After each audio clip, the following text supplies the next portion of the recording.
right, good morning everyone. Thanks for joining us.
Everybody's getting their nervous energy out. All the athletes in front of me jumping around, getting warmed up. It's a little bit chilly in this room, just as you'd expect for a winter competition, but I'm sure that won't last very long. As soon as the athletes get warmed up, some of these events start moving, it'll warm right up.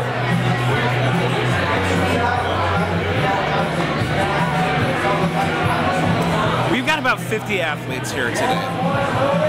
This is the best attended Polar Express that I've been to so far. We're gonna get started with the deadlift. We're clearing the floor, we're getting the athletes prepped. We are starting with our novice women, with our Masters 40 plus athletes, and our men's open 231 pound athletes. So we're diving right into the action. No prelude, no nothing. Let's just get right down to it.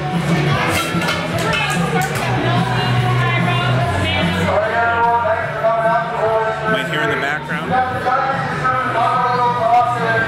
illustrious presenter and meet director Josh Hendrickson giving the athletes their initial direction, getting lined up, making sure everybody's ready. If you're a fan of or have participated in 580 barbell shows, these are some of the smoothest ran, best events that I've participated in. And this is going to be no different. We've got a bigger space this year. We've got more athletes. We've got more lanes, more equipment. And a hush falls over the crowd. All right, we're getting our first athletes out here for novice women. I believe we're starting with Melanie Vittori in our Masters 40 plus. All right, the bars are loaded. Pause for some megaphone. How good if I stand here? We've got Melanie, we've got Damien in the Masters 40, and then we've got Dylan. All right, athletes ready. Judges ready. 31. Go. We're off to the races, folks. We're just getting right into it. So you'll see we've got 3 lanes set up here for the deadlift. We've got our novice woman and an easy first rep for Melanie. Damien right behind her with, oh, he's just going. 428 on the bar for Damien here. And then it's Dylan setting up for his 518 deadlift. We've got a lot of time to talk about these events, so we'll get into it as we kind of go through here. But Damien's making light work of this 428. These competitors are going to have 1 minute to get as many reps as they can. Dylan finishes off his We have 30 seconds left. You'll hear in the background we've got about 30 seconds left on this event. Damien just continuing to squeak out the rest. 15 seconds. Dylan's going to call it on the far right side here. Melanie with another solid rep. See if we can't get one. 5, 4. Oh, fantastic. 2, 5. It's a great way to start it off. Great way to kick things off. So between competitors here, you'll see we've got 3 lanes set up. This is going to run pretty quick, so we'll try to get each athlete pulled out as we can.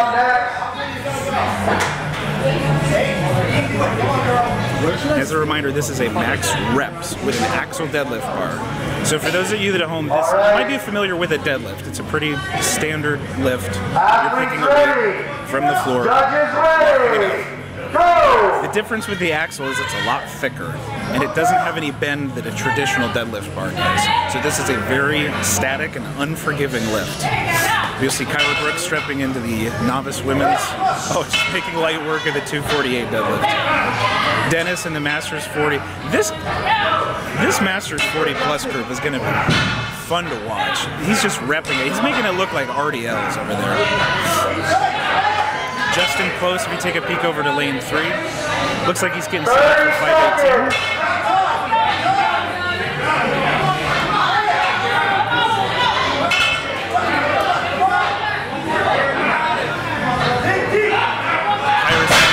We got another rep on the 248.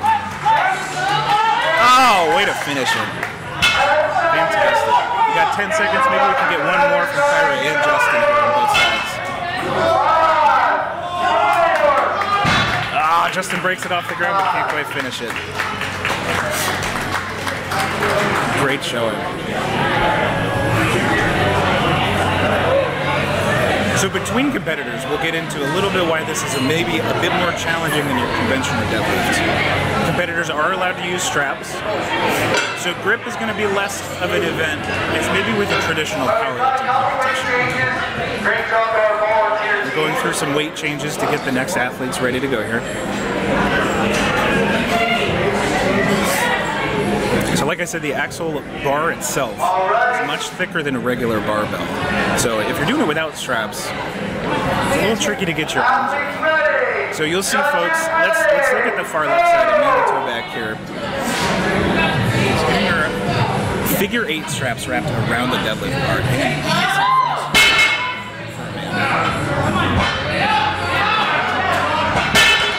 Just fantastic. I got 2 reps down for Amanda. Chris Betts, I tell you what, this Masters 40 class, they're just repping them out. This is going to be fun to watch. Josh Oakes on the far right here getting strapped back in for an attempt. Amanda just...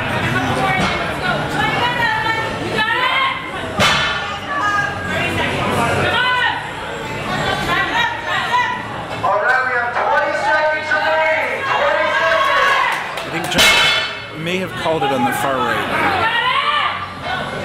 That's a heavy deadlift for some of these. This 231 class, that's twice their body weight and then some. Amanda getting some great reps. We'll try to get some counts as we go. The live scoring might be a little tricky with 50 athletes, but we'll give some updates as we go through here. The open women's lightweight. Still 248 pounds on the bar. We've got Alicia Avila. Seeing if she can't give Amanda a run for her money on the deadlifts here. Stepping up in the 40s, we've got William Leitner. And Chris Klett on the 231 men's side. Now, athletes are strapping in on their own time. So depending on the grip that you're using, some people are just opting to not use grips at all. That's going to make the grip more challenging. But they're able to go straight to work. You'll see with Alicia on the right side, the far left side of the screen. Had to take a little bit of time to strap into the figure 8s, but once you get those grips in there, it's just a lower body movement.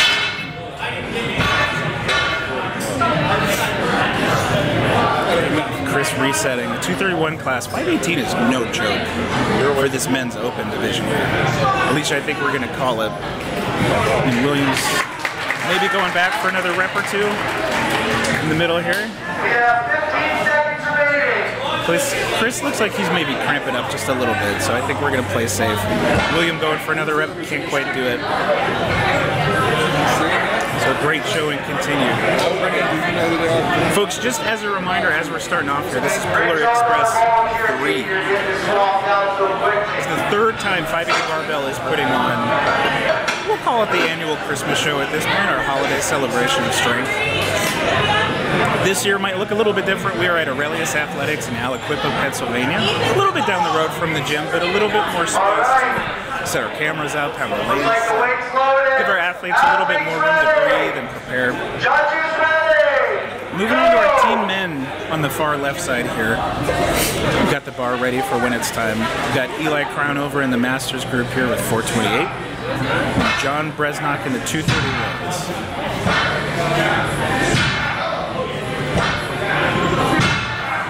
both our athletes making smooth, steady work out of these deadlifts. And this is the first thing that we've seen from the 231 group so far that's making some pretty steady lifts. He's going to set a pretty hard score to beat here. And Eli, very methodical, very solid pulls. Taking a deep breath in between each rep. Just make sure there's capacity in the tank to keep up. Some of the first guys in the Masters 40 put up some serious numbers. So Eli seeing if we can get smooth and steady reps to catch up. John with a solid score as well. Fantastic. So as I said, we're coming from a bigger space this year. A lot more room to warm up, a lot more room for our volunteers to navigate the different weights, the different setups. And as always, a huge shout out to the volunteers. We've got a small army of folks that are helping make this come to life here. We've got scorekeepers, we've got score runners, we've got head judges, equipment changers. Now we see Grayson stepping up in the team men's. We see John Cabrays in the 231, and Nick Limble in the Masters in the center. So let's see if John can get some good reps on John, the other John Bresnock here. So sorry, we've got Olivia off the far left here in the open women's heavyweight. 388 is no joke of a weight. Nick, as we've kind of seen, keeping the tradition in the Masters in the center lane here, just repping it out.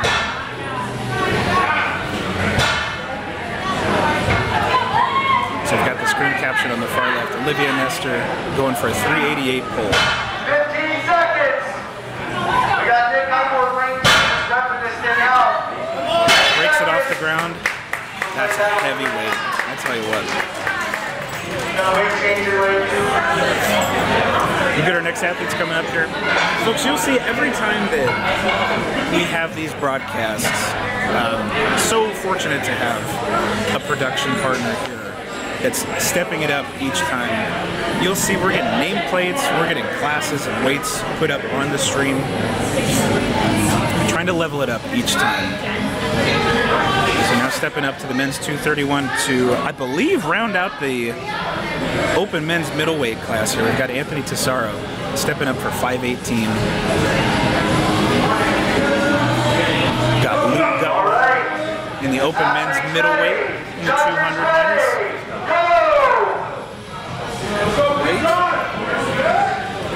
Let's see if Anthony can make up some ground on the already stacked 231 group. Solid pull to the shins. Let's see if he can get those hips down a little bit further and generate more leg drive to get that rep up. Luke making good work at 478. Anthony can get his hips a little bit lower and use those glutes and hamstrings to really drive some speed off the floor and break it past those knees. So you can get locked in with the straps here. Deep breath to brace it. Just not pulling off the ground today. I just want to reiterate for context, on the far right side of your screen, the men in this class, the 231 groups, are open men's middleweight. They weighed in at a body weight of 231 pounds. There's 518 pounds on the bar, so they were tasked with lifting more than double their body weight. Luke with a great showing. The open men's middleweight here, our 200 and under class for the men. You got a couple weight changes going on. We're getting some weights changed here. Far right side of your screen, we're moving to the open men's heavyweight, the 265 class. Our first competitor here is Zach McMullen. Middle class here, we've got open men's middleweight, our 200.4 and under class, Frank Tomasi. I think we're getting our Masters Masters men are 50s. Maybe our novice men here started on the far left. Michael Kurchansky's getting started with 380 pounds on the deadlift bar. No joke all the way around. Zach McMillan on the 568 deadlift. Judges ready, go!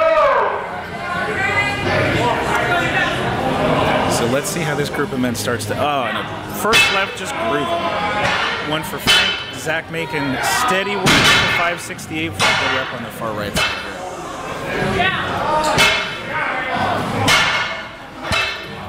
Zach might feel pretty good about that rep. That's a heavy rep. In some instances, talking to some of the athletes backstage here, this is going to be a PR for some of them. 30 seconds! So it's really a measure of how much do you want to save for the rest of the events here. We've got 5 events in a pretty heavy show. So how much of your capacity do you want to spend on just one of them? If you know one's in the tank, 15 seconds! calculate a risk to just get that rep and then call it. 10! See maybe another rep. Just maybe not a good one. All right, we got some weight changes here. Bring our next athletes up. If you're just joining us, we are well into the action already. We're in our first event called Dasher Deadlift. This is a max rep event with an axle deadlift bar in 60 seconds. If you're just joining us as well, thank you for joining Polar Express 3. This is presented by 580 Barbell and Aurelius Athletics.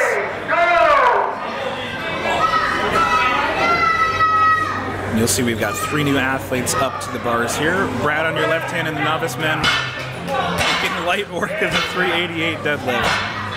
Chris Vanderhoeven in the middle with 478 pounds, also getting some solid reps in. And then Michael Stump getting a solid rep on 568. Let's see if we can get a couple more on the far right. Let's make sure we get good breath. Yep. 568's no joke. It's a heavy, heavy deadlift. Brad just cruising through these weights. See if we can get Chris another couple reps here as well. 15!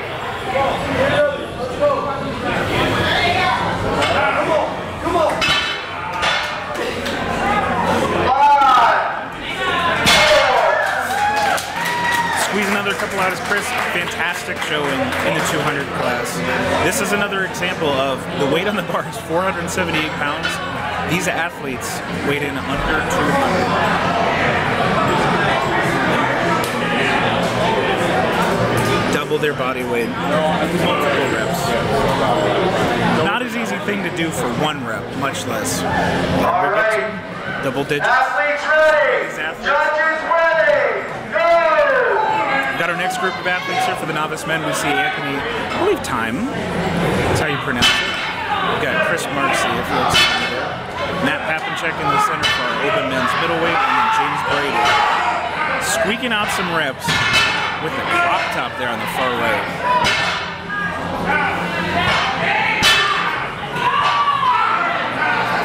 Everybody just you see another good rep for James here.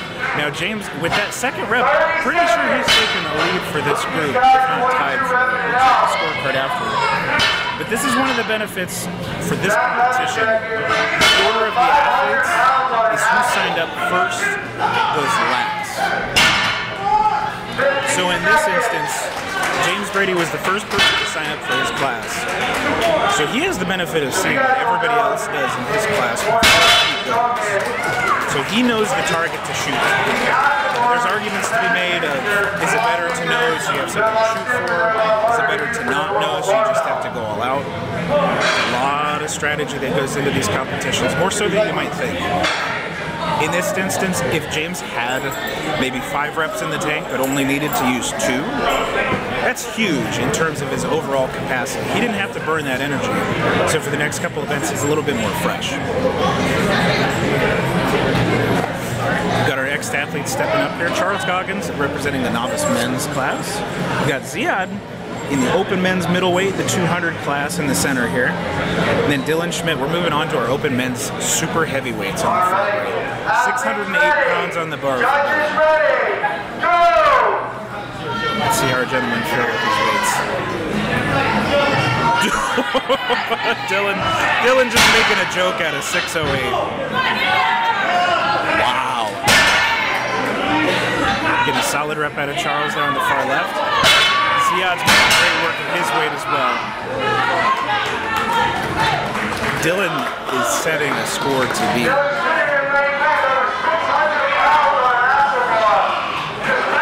608 pounds. You might hear Josh in the background just repping it out. And he's going to have to. This is a stacked men's super heavyweight division.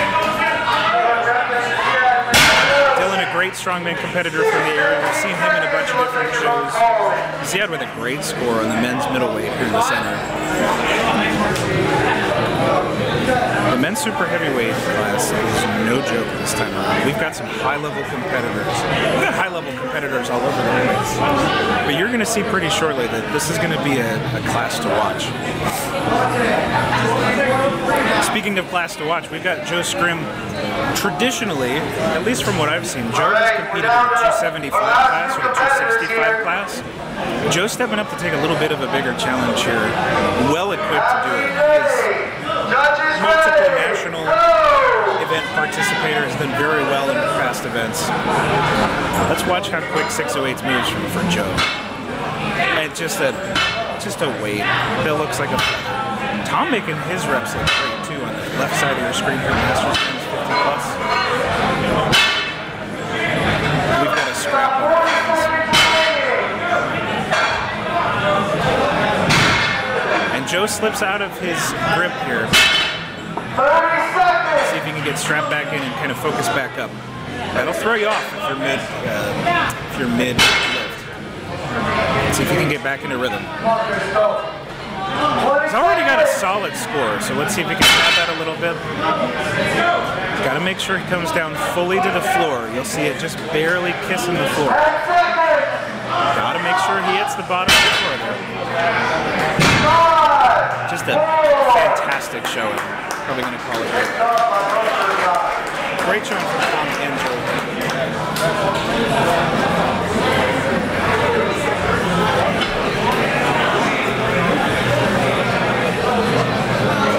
I want to say this is Kyle Ruiz stepping up for open super heavyweight. If my research has done me well. All right, competitors ready, judges ready, go!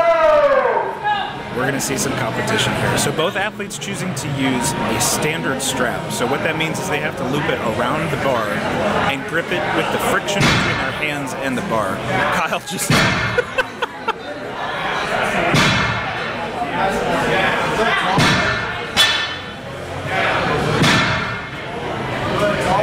There are some things that you see in real life that just make you a little bit ashamed sometimes. And the way that Kyle is handling this weight.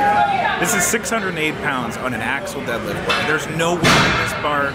There's no give to it. It's so unforgiving. It's the same off the ground, past the hips.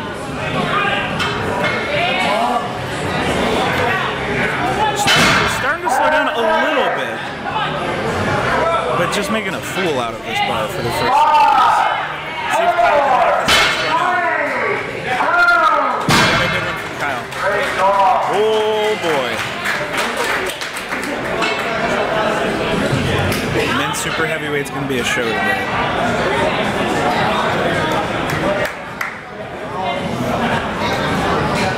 Stepping up, we're down to 2 lanes here. I think we're getting through the rest of our Masters competitors and our open super heavyweights.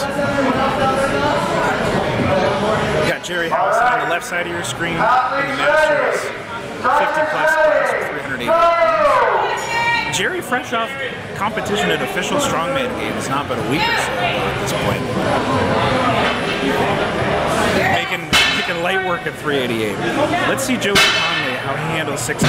Some smooth, steady reps.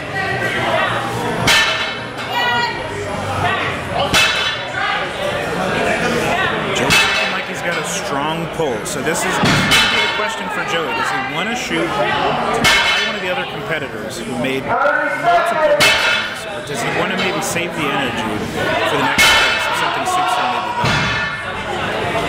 Jerry, I believe, has done needs to do, and Joey's going to call it as well.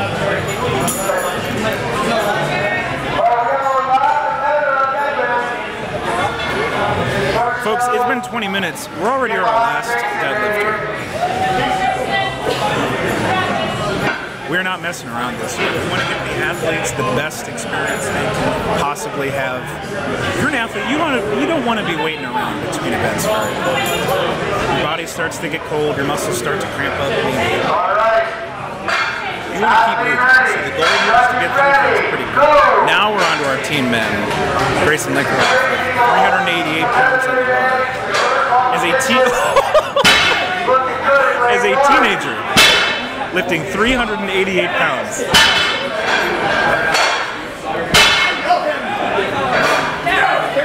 This is incredible.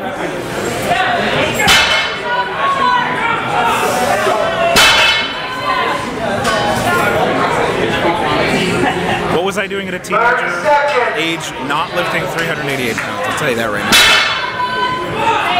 Grayson looking fantastic in his boots. He's not giving up. So this is something that we love to see out of our team competitors.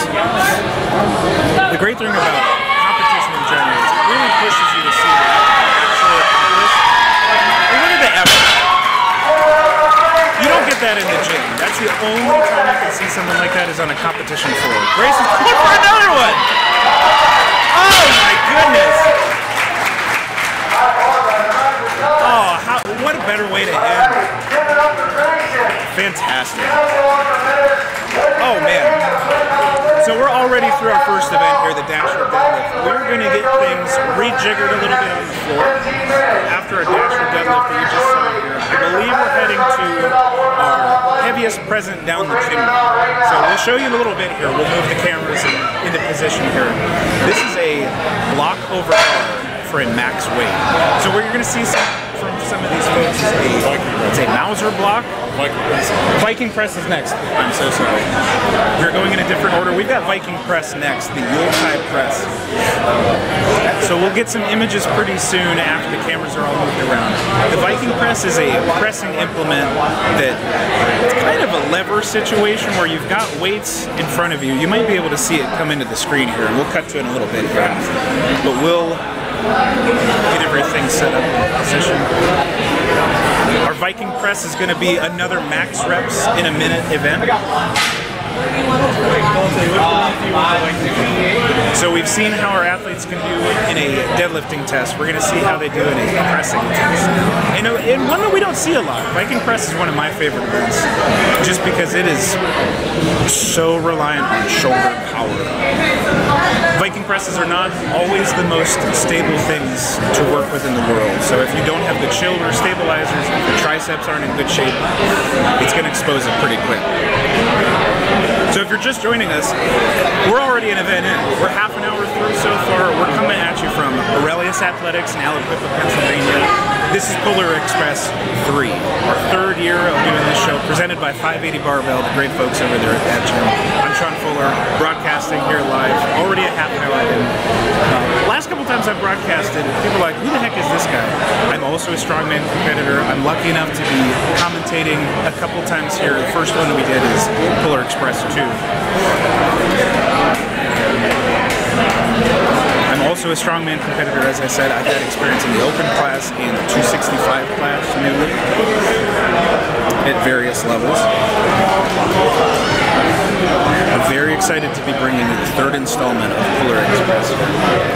As we kind of talked about, the scene might look a little different if you're just joining us here. We're in a new location. We're at Aurelius Athletics. We've got a little bit more space. We're getting the Puller, we're getting the Viking press set up here. Things are moving quick, folks, so if you're walking away from the TV or the computer, you're going to miss some events here. So stay with us, watch it back on the VOD. We're going to cut to a quick break while we get things finished setting up here. We will be right back with you. Thanks, guys.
We are coming back to you live with Puller Express 3. This is our third annual installment for Winter Wonderland, our Strongman Corporation show here at Aurelius, easy for me to say, Aurelius Athletics out of Aliquippa, Pennsylvania. I'm pretty sure they moved it here just so it'd be a tongue twister. Keen-eyed fans will notice we are not in the 580 barbell gym today. We are at a bigger location, more space for our athletes to move around, more space for our volunteers to get equipment moved around. Folks, we're 45 minutes into this competition and we're already one event down. We have just completed our Dasher Deadlift event, our max reps with an axle bar in 60 seconds. And as you're going to be able to see here across the screen, we've got our athletes warming up for our second event, the Viking press. Or more affectionately and holiday spiritly referred to as the Yuletide press. What you're going to see, this is not a typical press. Pause for Megahorn. This is not a typical press that you usually see in the gym. The Viking press is something that you might see more on bigger stages like World's Strongest Man. We see it at Giants Live. Viking press is a leveraged implement. We'll be able to see it as we go here, but it's a leveraged implement that has the weights, depending on the setup, in a different place. Sometimes they're next to the hands when you're actually lifting it. Sometimes they're on a crossbar with the weights loaded below.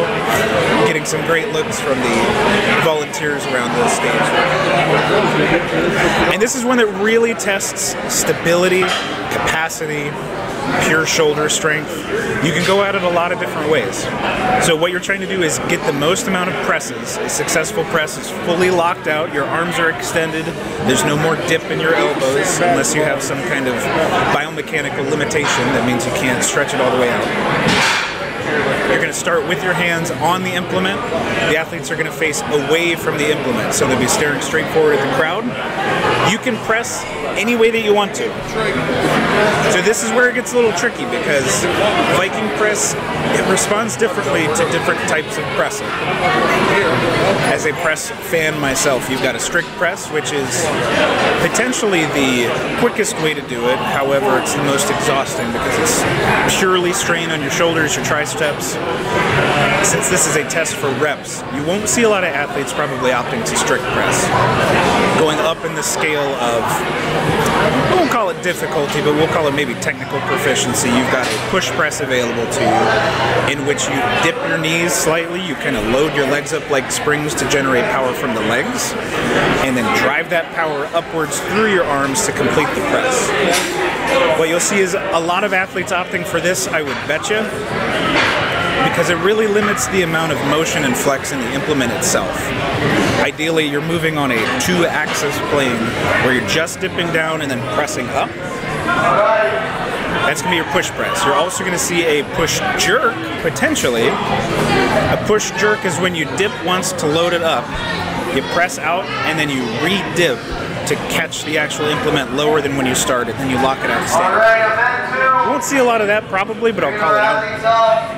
Finally, there's a split jerk that if you're familiar with Olympic lifting, we might see a couple, but the space for your feet in this implement make it so it's a little tricky to make something like that work.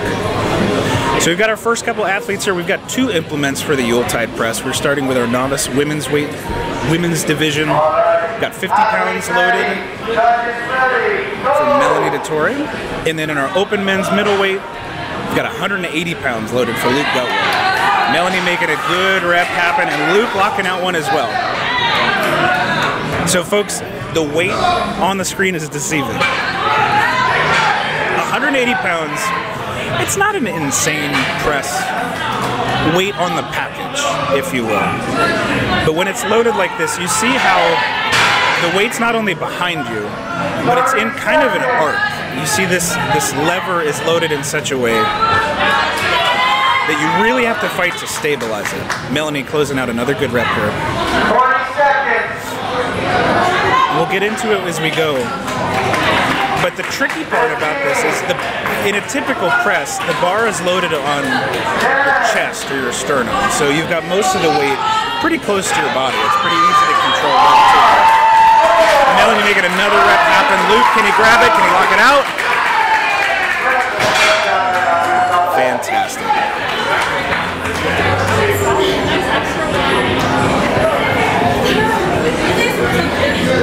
The tricky part about dipping for a push press with these implements is that there is a little bit of movement in the Viking press itself. So not only do you have to do the traditional dipping, loading the legs up to really generate energy from the floor, but you have to stabilize it while you're also loading that energy. So I'll call it out if we see some athletes that are making good work of it. So stepping up to our 2 lanes here, we've got Kyra Brooks, Frank Tomasi, representing our novice women in our open men's middleweight class. Kyra requesting a shout out to Carol who made that awesome hat. Frank opting for a push jerk here. So if you watch his second dip, we'll kind of try to call it out live. He'll dip to load the springs up, and then he's trying to catch it a little bit lower than the implement. Depending on the person, depending on the implement, depending on the weight, that is what some folks are opting to do. Kyra's struggling a little bit with the weight. I believe we're trying to push press on the left side. It just seems to be getting stuck a little bit past the point where the triceps mostly take over.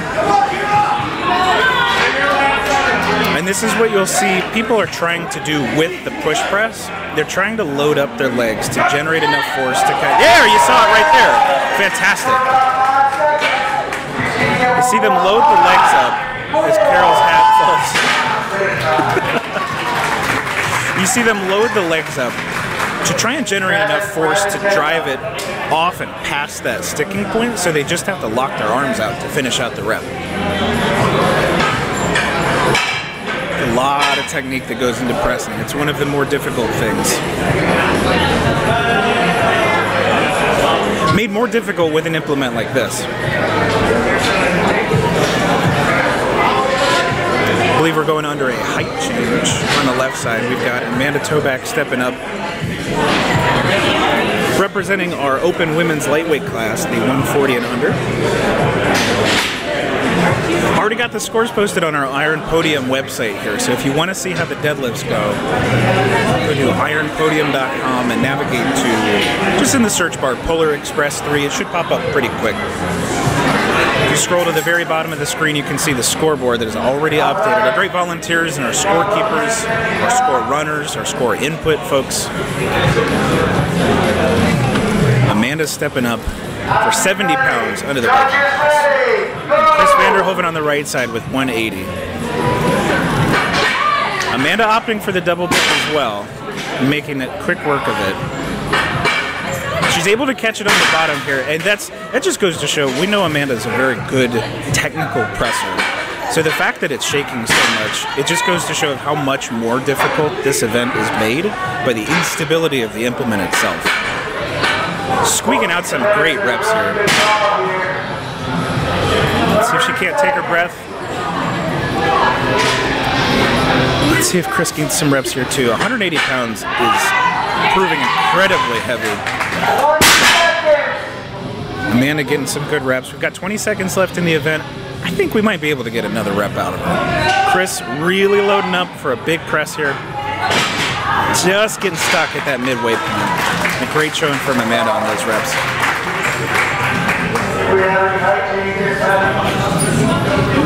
Amanda, currently your leader in the open women's lightweight class with a score of 6 reps on the axle deadlift.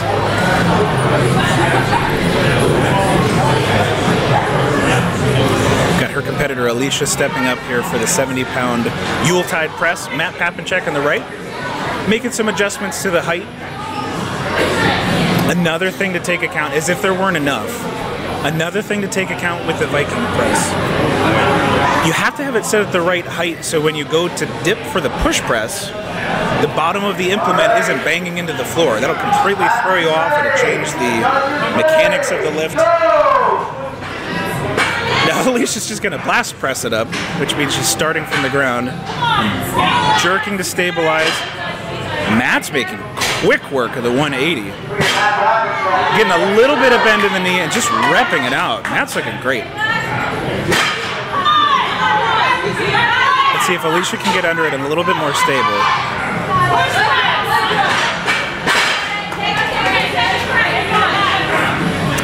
Alicia, moment to collect herself here. Matt is either taking a break or he thinks he's got a score that's going to serve him quite well here. I think we might be able to get a couple more reps out of Matt.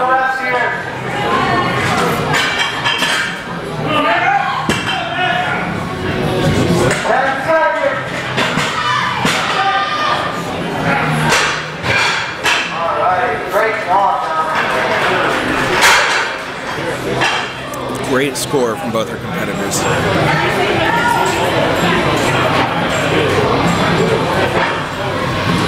Changing some heights, changing some weights. Right side of your screen, we've got Ziad coming up in your open men's middleweight class. We've got our open women's heavyweights starting on the left side here. Anne-Marie at 90 pounds. That is some heavy weight to be pressing.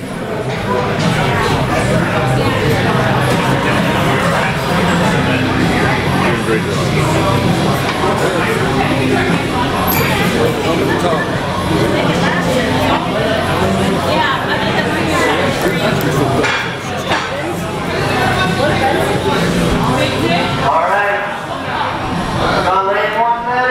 great time to shout out our volunteers one more time. We've got an army, a small army of folks helping make this run smoothly. And as you can tell, we're not even an hour in and we're well underway with our second event here. Athlete ready. Judges ready. Go! So let's see how these two competitors approach this implement. Ziad looking to also employ kind of a push jerk approach with that second dip. He's taking a bend and then taking a second bend to catch it a little bit lower. It's working out for him so far. Getting several good reps. Anne-Marie not able to make this work just yet. If you look at that implement, it goes back to what I was saying. The stability required to get this weight overhead is intense. Ziad looking like he's getting some more promising reps here. 20 seconds remaining. Got about 20 seconds. Let's see if we can round out with some more reps. Ziad really pushing for that one. Let's see if he gets the down call. Fantastic. That's probably a good, probably a good one to wrap it up with. And Anne-Marie, 90 pounds. I don't know how to explain how heavy that is in terms of the physics of it. But a 90-pound press just in a barbell out of a rack, that's pretty heavy. If you're doing it at this odd angle with an implement that, let's be honest, not a lot of gyms have Viking presses. You have to simulate it in training somehow. You have to work extra on stability. That is a heavy, heavy press. What does this work? So the question of what does it actually weigh? It's very hard to say.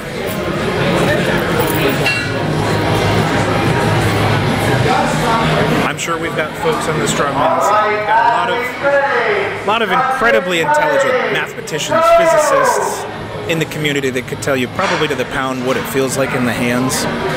That doesn't prepare you for it. Just knowing the number is not good enough. So Olivia on the left side of your screen is opting just to strict press it. Starting to get a little bit of a dip for a push press. And this is what you'll see with some of the stronger pressers in the class. They'll strict press a couple just for speed. And then they start to opt into using more leg drive just to get as many reps as possible. So Dylan trying to really arch and grab that last rep there. Let's see if Olivia can't squeak out a couple more. Dylan just using a huge burst of energy to try to get it out of the rack, off the chest area. Olivia just crushing this one. Dylan trying to blast up. That's not there. It's a heavy, heavy weight. I know I'm going to sound like a broken record, but Viking press empty is tricky to manage. When you start to throw weight on it, it becomes... Suffice it to say, they're not pulling any punches with this show, folks. They want to test everybody in every dimension.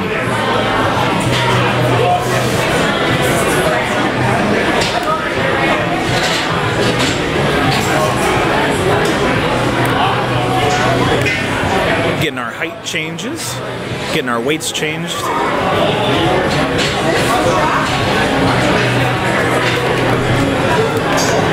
Next couple athletes stepping up to the Viking presses here.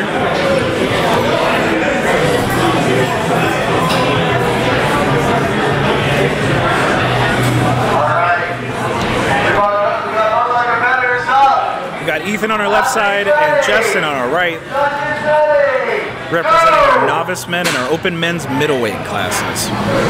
Ethan able to lock out, looking like a little bit of a push press, mostly strict. Let's see if we can't get some leg drive on the left side here. Justin trying to get 200 pounds over his head. Getting a little bit of a dip, just proving to be heavy to get past that sticking point.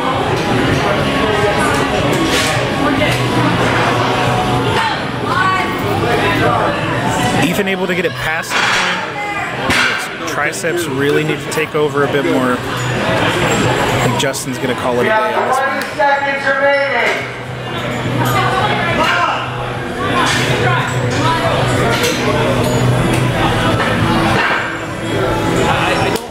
I really want to make it a point to not take anything away from some of these athletes, because these are, First off, just to show up to a competition and compete. These people have put some serious time and effort and energy, sometimes weeks, sometimes months, to just show up on the stage. Having something like this to train with purpose for, that's pretty huge. So even if they're maybe not getting the result they want on the stage, the progress that they've made in the gym leading up to it, absolutely not time wasted. It just kind of goes to show that a Viking press, this implement, it's just awkward. It's hard to replicate. You really have to show, I won't say a mastery, because that's a little bit too deep, but you do have to have extremely solid stabilizer muscles to make this work. We're seeing on the left side of your screen here, Michael, a little bit of a dip, driving it up to press it out. Getting some good reps here. Josh Oakes at 231 on the right side of your screen. Some smooth and steady reps. Getting the down command, sticking just a little bit where we're gonna see everybody stick. That last little press out is gonna give folks a lot of challenge. If you think about the way that the lever works and the angles, I won't get too deep into it because I'll just give myself a headache. But you're kind of pressing up and back, which is not a natural position for the body. You're going to see a little bit of bend in the back. I'll point it out if we see it in another athlete. But you see some bend in the back that some people might be a little afraid of, but that's highlighting the mobility of the spine itself, the thoracic spine. You want to have flexibility back there. You want to have stability and strength in those positions. So yes, this is perfectly safe. Perfectly normal to be in these positions. Maybe normal's a bit.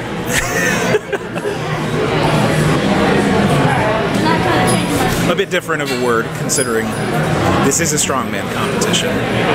But it's nothing biomechanically that the body can't handle. Let's move on to our next two competitors. We got Brad and Chris. Chris trying for a push jerk. Can't manage that catch. Chris wants to, if he's going to use a push jerk, he's going to want to generate just a little bit more power off the initial press and then drop under it quicker. You see how he's dipping his knees. He wants to drop further over. He's a taller athlete, so he needs to get under the bar so he can lock it out and finish the press.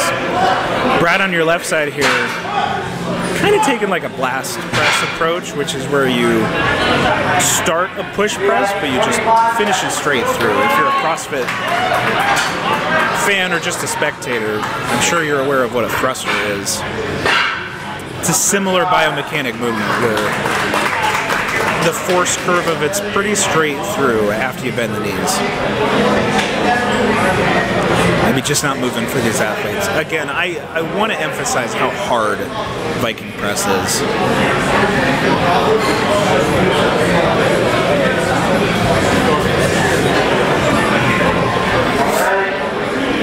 Bringing our next set of athletes up here.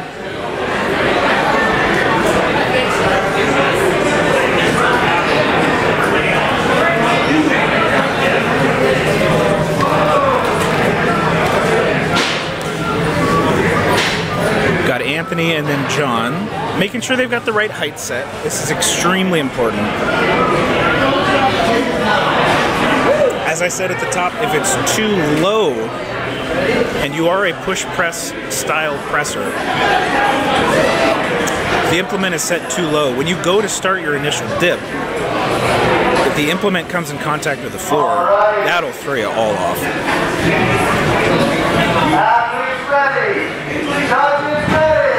Got Anthony and John off to the races here. Let's see Anthony making quick work of it, John making quick work of a great rep there. We're getting stuck a little bit at that halfway point for John on the right side, but that is not atypical so far. Anthony is just cruising.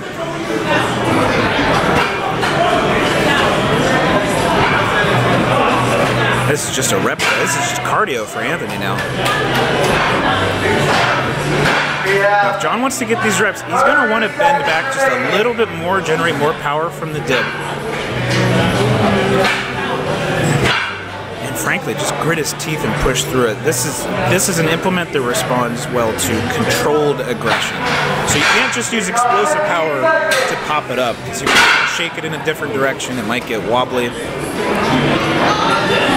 Strong, stable pressing is what this responds to. Great showing from Anthony, and some solid reps from John here on the right side.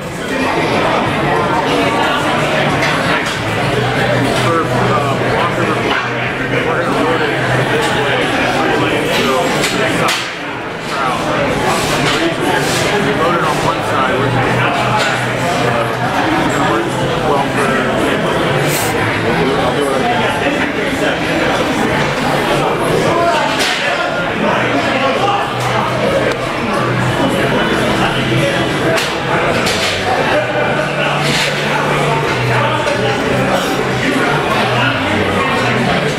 You got Charles on your left here. It looks like they're adjusting the heights. John on your right side. Looks like he's ready to go.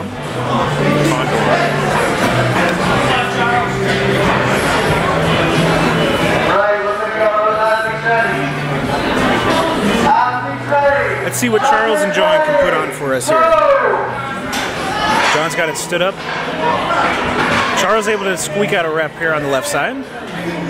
Looking like he's good for a couple. All right, let's see if John is able to get it past that sticking point. About halfway up, it's getting stuck. And this just goes to show,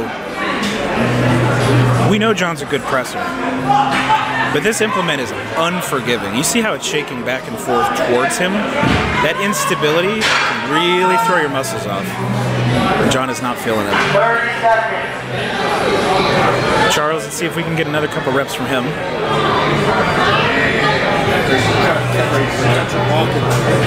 So we're going to start to see some shake-ups, rather. The open men's middleweight division right off the bat. John with a strong showing on the deadlift, taking second in that competition with the bend. Not able to put it together as much on the Viking press. So you're already seeing, in terms of how the scoreboard is going to start to fall out, how important it is to be a well-rounded athlete here. You could be the best deadlifter, you could be the best at a farmer's hold or grip events, but if you're not even middle of the pack in some of the other events, it's going to get exposed.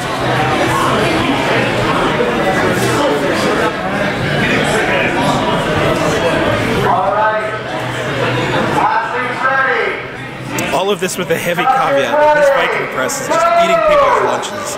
So let's see how our folks continue here. Anthony able to rep out a solid rep there on the right side. Chris Marsh, just strict pressing. Chris is just getting the pump today. He's just come here for a workout. Anthony able to get another couple of reps here. Already putting a great score together for the open men's middleweight. So this is a chance for Anthony to make up some points from the deadlift. Let's see if he can get a really strong dip going. Chris just getting a delt pump. Anthony, if he gets that dip low. Oh yeah. Now what you'll see from Anthony is he was able to kind of bend his back, that thoracic extension that we talked about. Because he's got the mobility in kind of that chest and ribcage area, he can almost lean back and finish out the press. So Anthony with a couple of solid reps on the base side here, that'll do him some great on the scorecard. And Chris, I think we're up to, I don't know, 40 reps. I think Chris is ready for a break. Fantastic showing from Chris on the left side.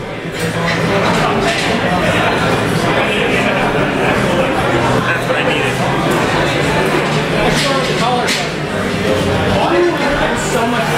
Changing divisions, changing weights, changing some heights. Left side of your screen, we're getting the Masters started here. Continuing to prove that, look, this is 140 pounds for the Masters. It's the same weight that these other guys are doing. Doesn't matter how old you are. Tom on your left, Zach on your right.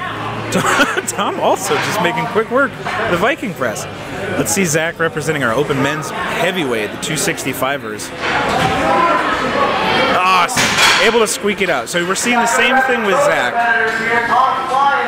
Strong press out of the chute, and once you get to that sticking point, that's what separates the solid strict pressers from the more technical pressers. So watch on the right side, Zach here. He'll get it to that sticking point. Might not have happened for that one, but the previous rep, he's able to lean back and just really focus all that static pressing power up and backwards.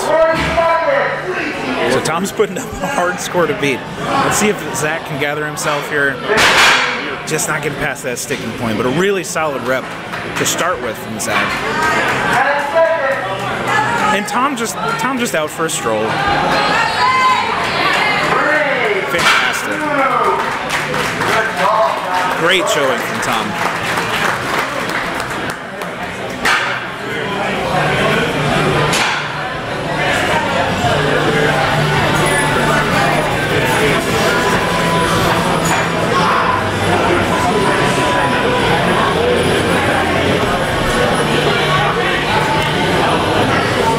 Keep things moving with our Masters divisions here. All right, we got both competitors on the ready. Jerry's on your left. All right. Michael's on your right in the 265 class. Judges ready. Go! As a fellow 265er, this is where my bias shows a little bit. 220 is no joke. And Jerry's just strict pressing. Michael able to squeak out. You'll see the same thing on the right side. This is heavyweight. So he's able to get a strong dip, load those legs up, bend backwards, and try and blast past that sticking point. He's going to compose himself. Let's see if we can't get it. I think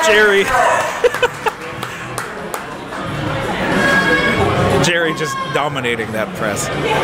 Let's see Michael if we can't. Just too much. This is. I know I sound like a broken record, but this is a brutally heavy Viking press.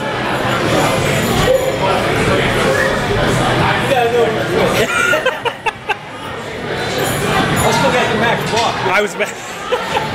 Some of our athletes, we are right next to the action here, so we're getting a lot of interactions with the athletes. There are so many people returning to this gym for this competition. When you've got a great show put on, people mark this on their calendars a year out. This is always such a fun day. This is run by some great people. And you want to talk about smooth running. Folks, we're 60, 70 minutes into this competition. We're almost done with event 2.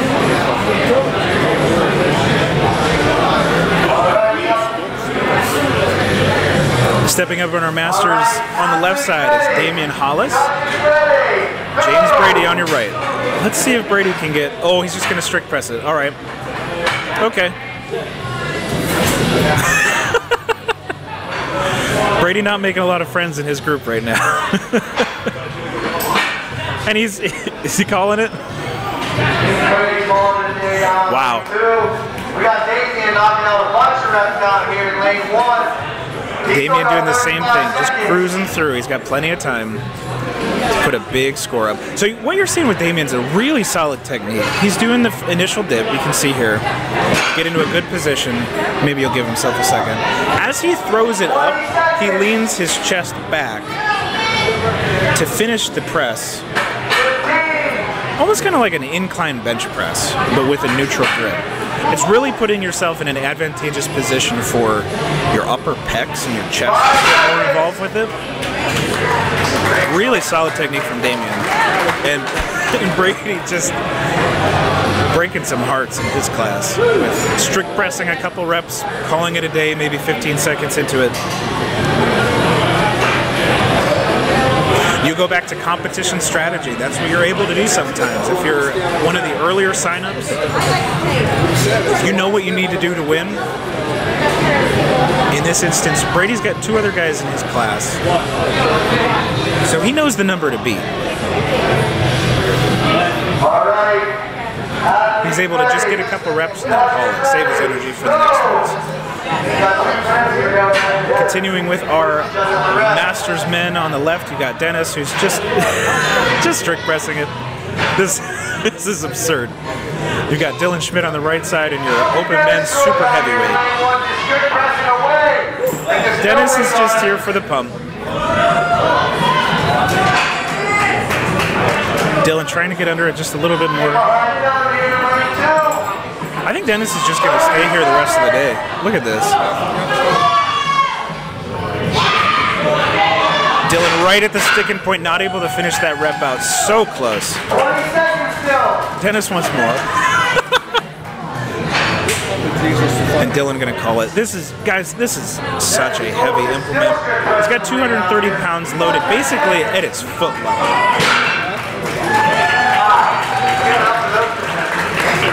That was a treat on your left side. 24 reps we're hearing over the announcer. Almost all of them strict. Now, as a competitor, if you see that happen in front of you, that kind of will expose what kind of competitor you are. 23 reps, 24 reps, that's a lot to try and get to. So do you shoot for that and burn yourself out, risk the chance of missing it? Or do you get a pretty good median score so you beat the rest of the field? Chris kind of moving at the same pace here, just strict pressing him. And Joe, as we kind of thought, Joe coming out swinging in the men's super heavyweight, able to press some serious weights. We've seen him in training. Able to blast that up. And what you'll see with Joe here, he's getting a good couple reps in here. If he can get into a rhythm and keep it moving, it's looking great. What starts to happen after you get a couple reps in, if it starts to get even the slightest bit sloppy, you'll see that arm on the lever start to dangle around a little bit. And that instability of the implement just makes it so hard to actually lock it out. But Joe putting up incredibly respectable numbers here so far. 5 seconds. Looks like another good rep for Joe. Solid showing. And Chris put on a great show as well. Really, really solid from both athletes. None of these classes are disappointing so far. This open men's super heavyweight class, we're about to see Kyle Ruiz. I mean, just look at the guy's shoulders. He's in frame right now. You think he's a good presser? Yes, I think... My broadcast partner just reminded me that I'll be in a competition with Kyle Ruiz in a couple months. If you look at him and you look at me, a little bit different. Let's see what our athletes can do here. William blitzing through. Kyle just a little bit shaky, but still getting those presses really solidly locked out. You see how at the end of his press, he's able to get that full extension and just finish it up. Rhythm is so important in pressing. Kyle's able to get it most of the way with just the push press alone, and then he's got the strength in those shoulders to finish that lockout and get a good rep. So you've seen Joe kind of clustering a couple reps together. Kyle single, methodical, clean, little bit of a burst to get that last one there, but really solid. And William, let's see if we can get another in these next 10 seconds here. Not in the cards today, but both men, fantastic shot. We are all putting up a Viking press. We're going to break the block afterwards. Next couple athletes here, we've got Eli and we've got Joey.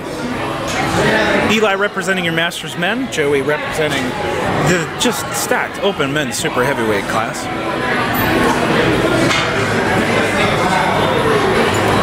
All right. Got both our athletes ready. Judges ready. Let's see what we got from Eli and Joey. Joey making quick work of these. Look at that. Eli's doing a great push jerk. He's doing that second dip. It is moving smooth and quick. Joey looking incredibly solid as well. That is a strong presser. Strong pressers on both sides. With 230 pounds in the hands like that, He's got that great thoracic mobility to bend back and keep the press moving. See if he can't squeak out a few more. Maybe we're just hitting a fatigue point with some of these stabilizers. Eli's going to call it. Great showing from Eli, showing some real good use of that push jerk technique. Joey's still got 20 seconds. If he can get a couple more reps on this, it's going to be pretty tricky to make up. Oh, he's able to squeak out some more. Oh, let's see another jump. Absolutely great. Great performance from Joey in your men's super heavyweight division here.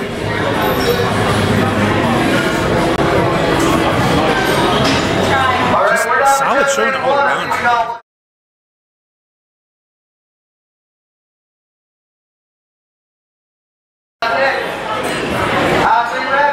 Nick is your final competitor here in the Masters class. Let's hear it for Nick. Let's get behind him. Nick's gonna strict press. It's so incredible to watch people handle the weight. Wow. You'll see here, I don't know if we called it out yet, but we've got 3 of the volunteers standing on top of the Viking press base behind him there just to make sure it's not moving around too much. Nick is moving.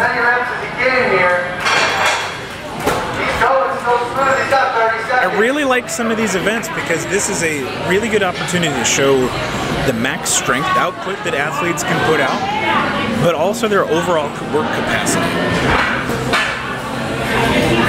You'll see here, we're getting into double digits for a lot of these athletes. So they're getting to show off not only their strength, but their engines. Nick taking a breath, see if he can't squeak out one more. Oh, come on, Nick. Oh, he got that down command. Fantastic.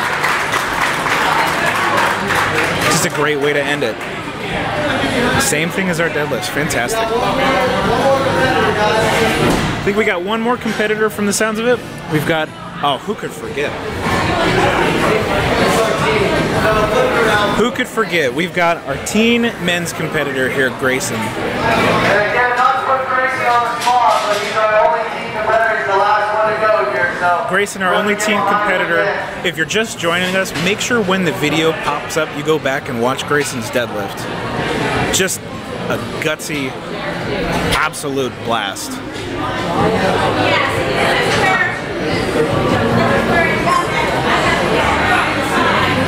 I can't imagine doing anything like that at this age.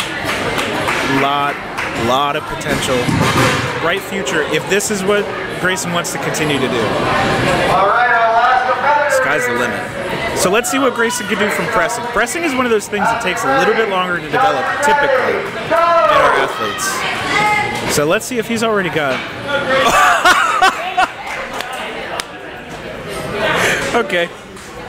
That answers that. Grayson's strict press, 140 pounds on the Viking press.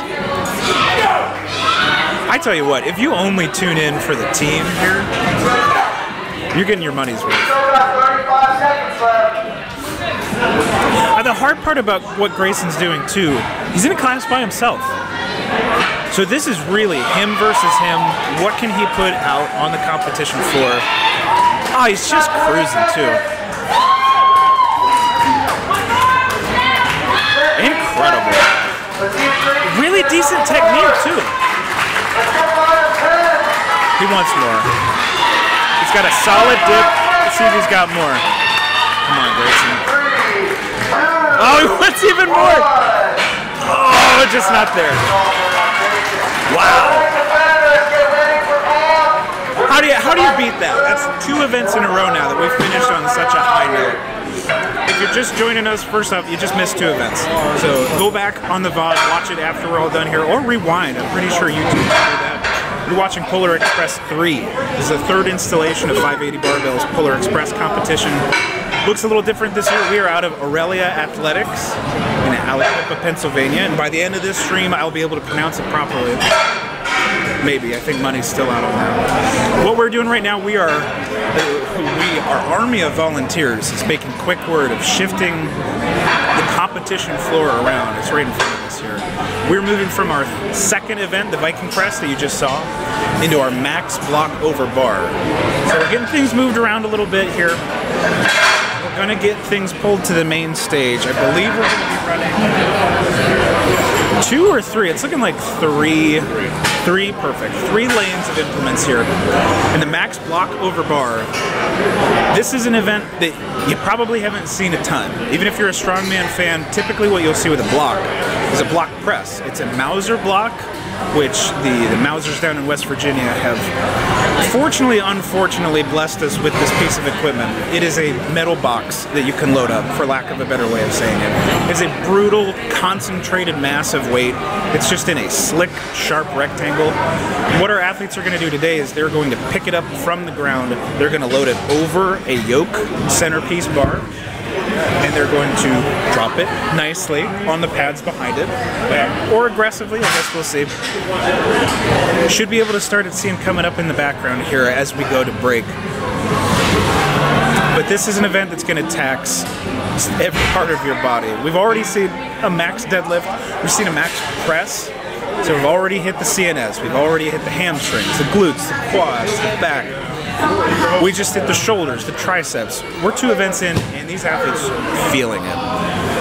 So of course, for the third event, we're going to test the full body. The block over bar is a full extension lift that there's no muscle that doesn't get used on this event. So we're going to go to break here pretty soon as we continue to get loaded up. As always, if you want to go to the score updates, our awesome volunteers are already running the scores to the input folks, I think in the corner over there. What they're doing is they're manually inputting the scores from the competition into a website called Iron Podium, which is our live score tracking website.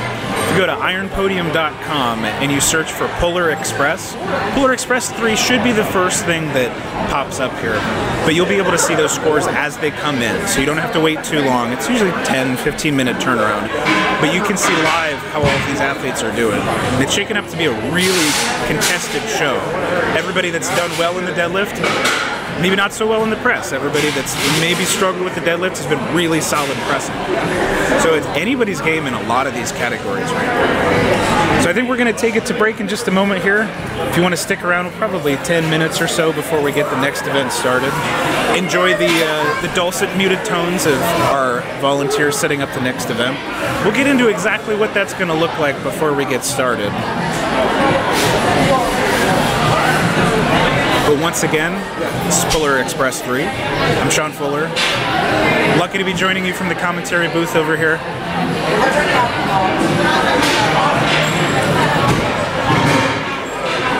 I think we're going to go to break. After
Alright, welcome back to Polar Express 3. We've got just a fantastic competition already well underway. We are starting event 3 here out of Aurelius Athletics in Aliquippa, PA. I am saying that every time now, just to mini mumbling mice, etc., etc. Getting the vocal warm-ups in.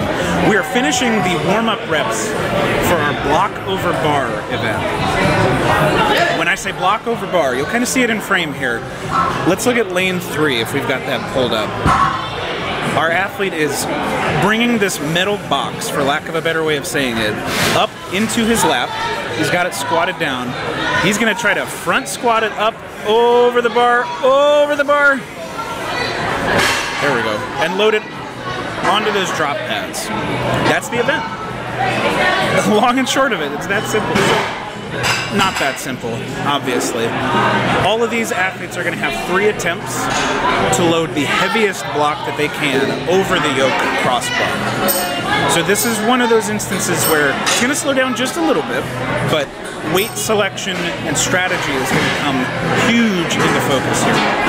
The first 2 events, you had your axle deadlift. You got 1 set weight, rep it for as much as you can. Pretty straightforward. Event 2 rather, the Viking press, 1 set weight, rep it out.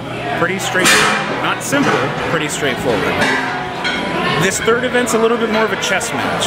So you're going to see our athletes really thinking and strategizing about how to start and what weight to start their block press here. You have 3 attempts. Each athlete has 3 attempts.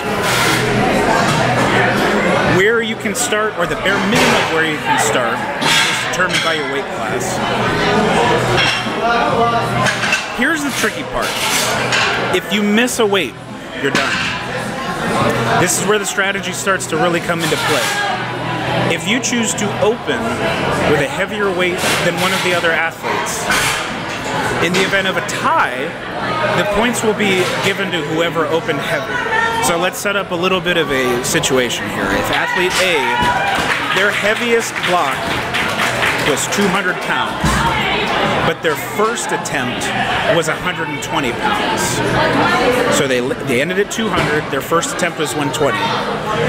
Athlete B, they also hit 200 pounds for their final attempt, but they opened at 140. Athlete B, even though they landed at the same weight, athlete B is going to take it because their first event was selected at higher, or their first weight selection was higher than the previous one. So restated, you can open with whatever weight you want, but once you miss, you're out. You get 3 attempts. So if you get aggressive with your second attempt and you miss it, no more chances. If you finish with the same weight as someone else, points are given to whoever opened heavier. If the same opener and attempt were taken, so if 2 athletes both open at 120, they both end at 200, the points are going to be split. So there is no tiebreaker in that instance. They tie, and the points for those 2 placings are split between the 2 athletes. You are not allowed to use any tacky, any grip shirts, tacky being the sticky stuff that folks usually apply to their hands in strongman and their forearms for Atlas stones more frequently than anything else.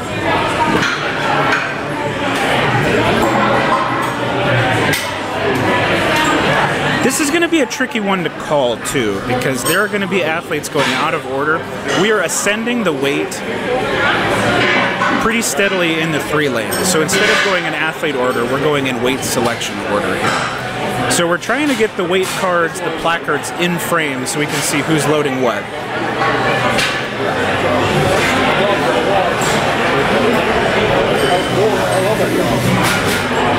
We got lane 1 on the left, lane 2 kind of center screen on the left box, and then lane 3 on your right side. Our great volunteers loading and unloading the blocks, changing the weights in there.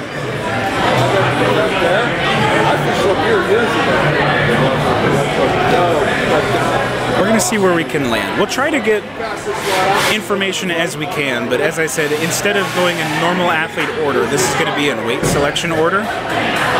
So for instance, we've got our athlete here in lane 1. Had believe this is Anne Marie in the open women's heavyweight class. She's getting situated with this block. I have a lot of time to talk about how awkward this block is. So she's going to essentially deadlift it from the floor into the lap, extend over and push it over the crossbar. So we talked a little bit about how the first event, it's a deadlift. It's not easy, but it's pretty straightforward. Second event was a Viking press. Again, not easy, pretty straightforward. Requires a lot of stabilizers, requires a lot of upper body power. Event 3, as we're going to see, is going to tax most, if not all, of the muscles in our athletes' bodies here. If you're pulling the block up from the floor, imagine it like a deadlift starting from a deficit. So for our non-lifters, usually when people will train a deficit deadlift, they're pulling a normal deadlift, but the person themselves are usually elevated so that the bar is starting lower rather than their feet. So the range of motion starts a lot lower. What that does, it taxes you differently because you have to get in a different angle for your hips to sink a little bit lower, your legs to press a little bit lower, and you still want to keep your back engaged like a deadlift. You want to keep those lats retracted behind you so you can actually pull it up and into your lap. And that's half the movement. Once you've done the deadlift into your lap, you're halfway there. You still have to essentially front squat it up and over the bar.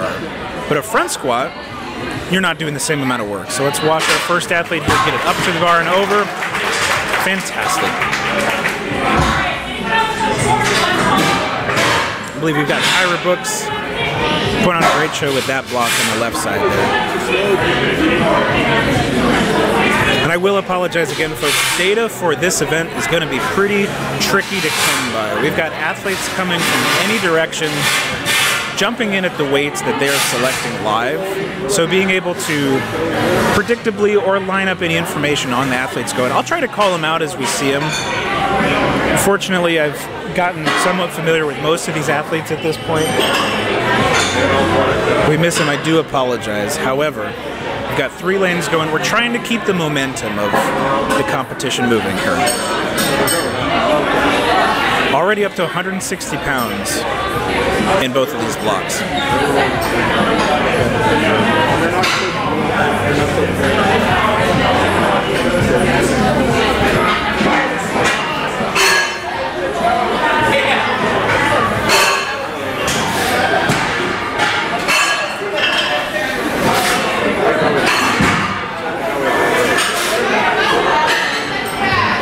Might sound a little bit like a work site in the background. We've got multiple drills moving. These blocks are really well-made implements, but in that they are well-made, they are tricky to load and unload.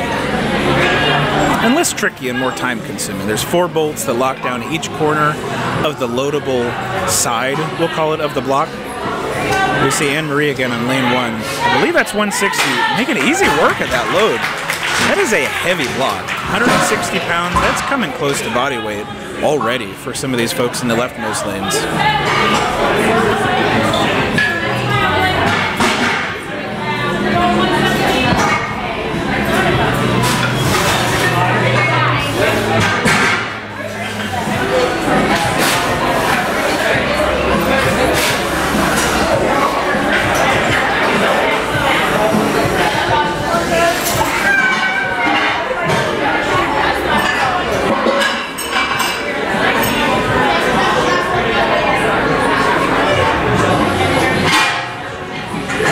So let's talk a little bit about the athlete side of an event like this. If you're a competitor, you'll know this all too well, but for those watching at home, the difference in an event like this versus a deadlift, for instance, like take that first event. You know what turn it is that you're getting up to the bar. You generally know how much you have to do, or if you're going first, what you're trying to shoot for. But an event like this kind of slows down a little bit. And what I mean by that is when you've got 3 attempts to select, it becomes more of a chess match, like our powerlifting friends might be more aware of, or our Olympic lifting friends. You got 3 selections to make the heaviest load that you're possibly able to. What this means is there's some standing around, there's observing, there's watching what your other competitors are doing. It's a fantastic 170-pound block lift from Kyra. I believe I heard that was a PR.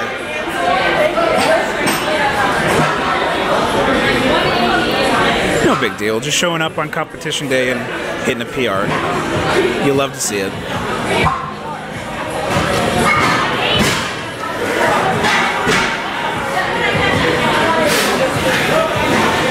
And I think our little worker elves are changing the placard to 180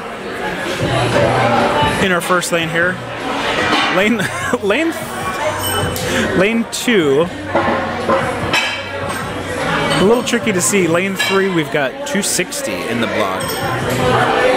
We'll try to focus our attention on the right side for a second, because 260 pounds, much different event, but that's about the weight at the max that we saw loaded into the Viking press.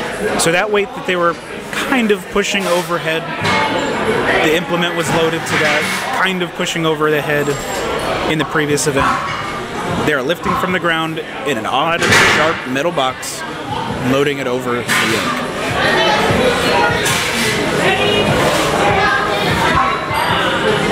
We're already going up to 280 on the rightmost block. So let's see, we've got Amanda stepping up to 180 for her first. Oh, making easy work of it too.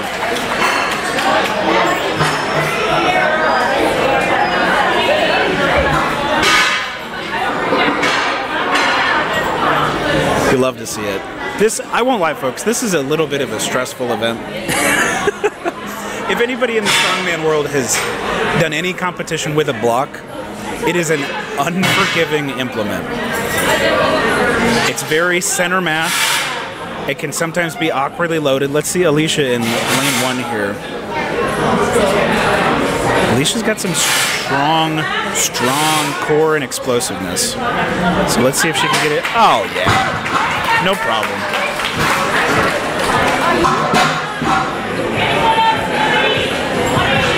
We've got a dogfight in the 140 women's category. This is going to be fun to watch. Some of our men, we're a bit obstructed on the right side. We've got 280 pounds in the block. Looks like one of our athletes just shoving it over. That's all you got to do. If you're an athlete, all that matters is it goes over the yoke. Ideally, you do it with some control. The block also knows when you're not trying your hardest. It will bite back. I think we've got Anne-Marie that just loaded 180 on the far left side. Just a fantastic amount of weight over bar.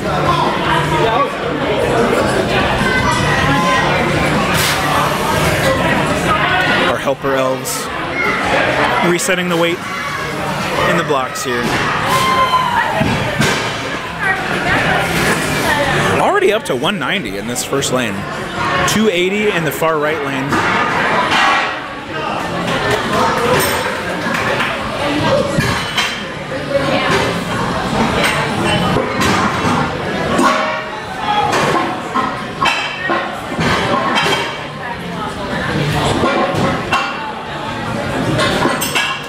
Again, if you're just joining us, welcome to Polar Express 3. Strongman competition here, hosted out of Aurelius Athletics, presented by 580 Barbell. This is a Strongman Corporation national qualifying show.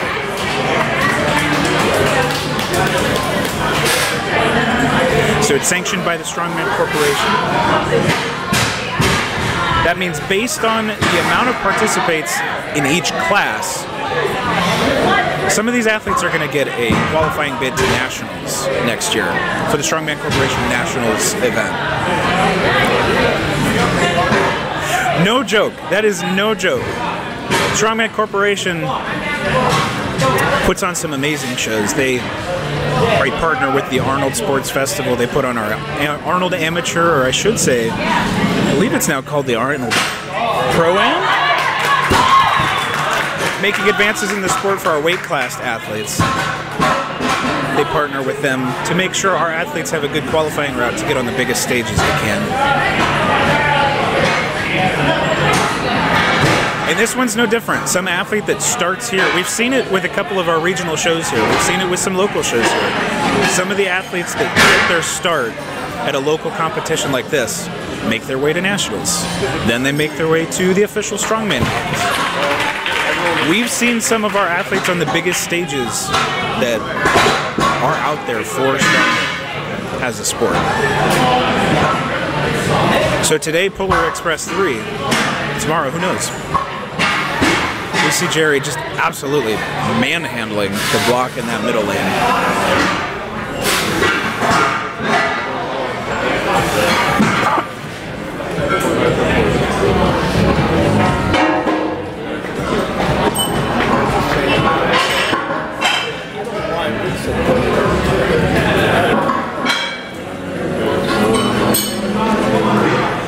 If my eyes don't deceive me, we're already up to 200 in the block on the leftmost lane here. So these are our novice women and our lighter weight women classes. Lifting 200 pounds in a middle box over, I believe, 48 inches.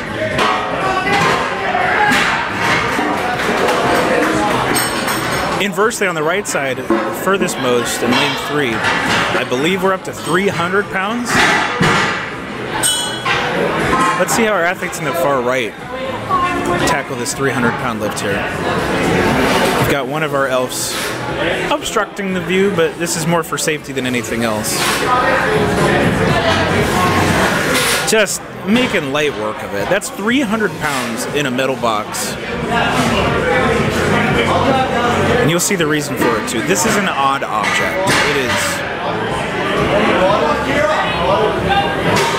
tricky to load, tricky to hold. Based on how it's loaded over the bar, it can take some weird bounces. So of course safety is going to come first for our athletes and our volunteers here. I think we've got Kira. Whoa! With 200 pounds. Oh! 200 pounds loaded for Kira. Unbelievable. Just a 50-pound PR, 50 give or take, no big deal.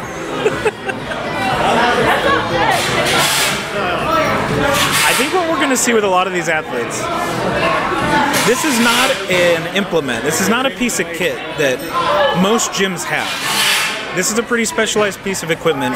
If you don't have a block coming up an event, odds are you're probably not going to be using a block for most things. So our athletes with more access to it, as we see Amanda just a little bit shy of being able to get it over the lift there.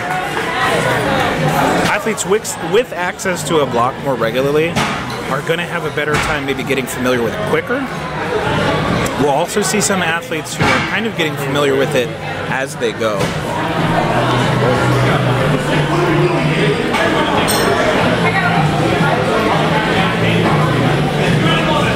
So let's see, we've got both of our 140 women on the left side here, Alicia and Amanda. Alicia's about to go with a miss from Amanda on the 200 block. Alicia has a chance to make up some points here and take this event.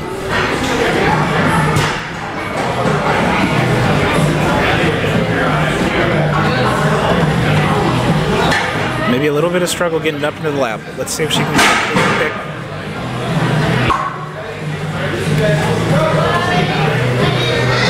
This is when the fear of the apparatus starts to sink in a little bit. As somebody who's unfortunately spent a lot of time with the block, if you are not confident in your movements, stable with how you're moving your body, it's just not going to respond. So Alicia needs to become a little bit more confidently aggressive.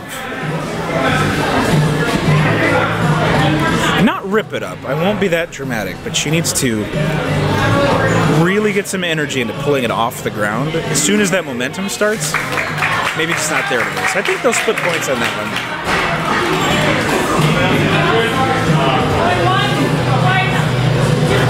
The mind game's underway. think we're already up to 320, and you'll see the just the matrix of drop pads that are being put down. 320 pounds is a lot to be flung over 52 inches of bar.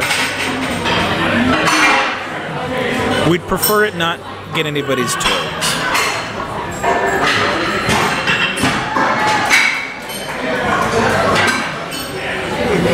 Seen some great lifts in lane 2.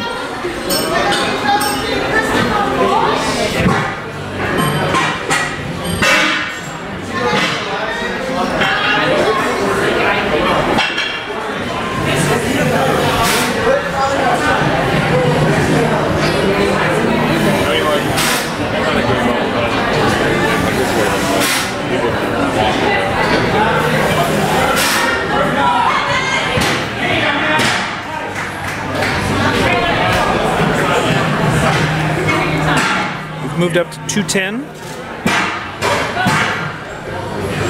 Left side of your screen, I believe we've got Olivia Nestor taking a crack at the block here. A great pick up into the lap.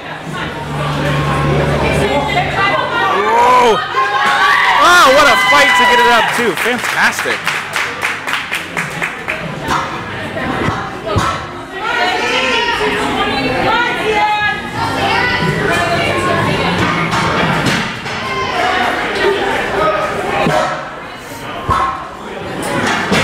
Lane 3, we've got one of our competitors, I believe, in the 200-pound class. Oh, man.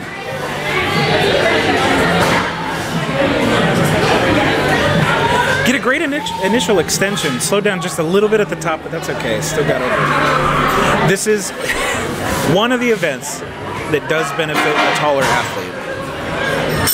Obviously, if the bar is 52 inches off the ground and you're 6'5", you've got a little bit less distance that you need to travel.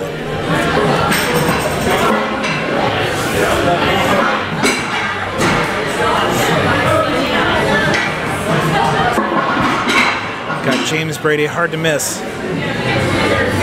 320 block for Brady. Oh my God.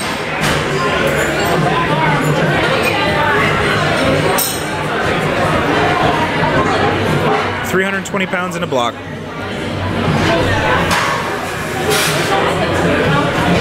Easy as that. Going up to 230 on the left side of your screen here.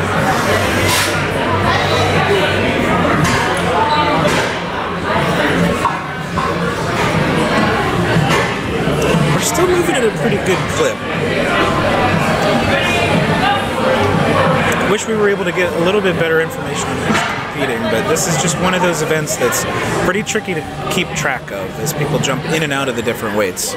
So lane 1, I believe, we've got our team Grayson. It's just hauling 230 pounds over the bar. Fantastic.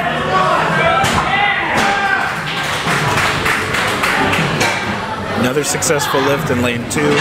Lane 3, we've got 320 pounds still in that block. I think we've got one of our 230 competitors making that load pretty easy as well. I think we got Olivia back, if I'm not mistaken. Olivia taking a crack at 230. Easy to the lap. And Olivia, if she can get a little bit closer to the bar compared to the first time,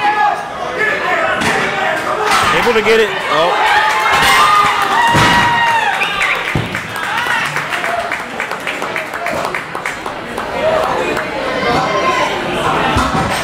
$230 pounds. If you've listened to these streams before, I've got a little bit of bias. The men are great, but the women that are competing in these competitions, like the sky is the limit for the numbers that they are able to put up. One of the most fun groups of people to watch compete.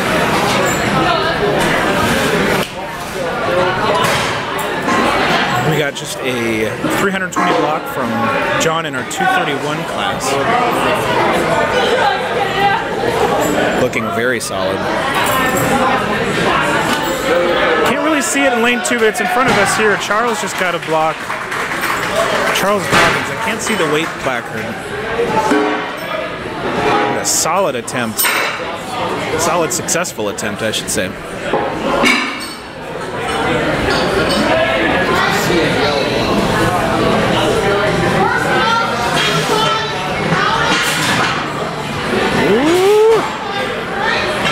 Some of the things you got to be a little bit cautious of. We didn't broadcast the rules meeting. You got to be careful with how your fingers are getting on the yoke. That block's really going to come in contact with, well, if it's between the block and the yoke and your fingers find a way in between, it's not going to be a very pleasant day.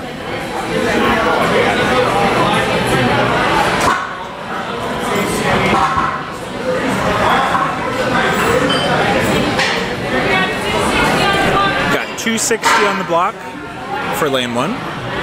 Still at 320 for lane 3. It looks like we've got the top open and we're going to load some more in there.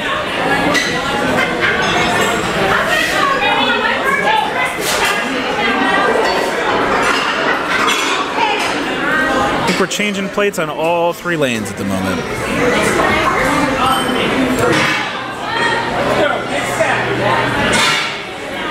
We've got 260. Got our team competitor. Oh my gosh, just push it over. Push it over. Incredible. What do you need?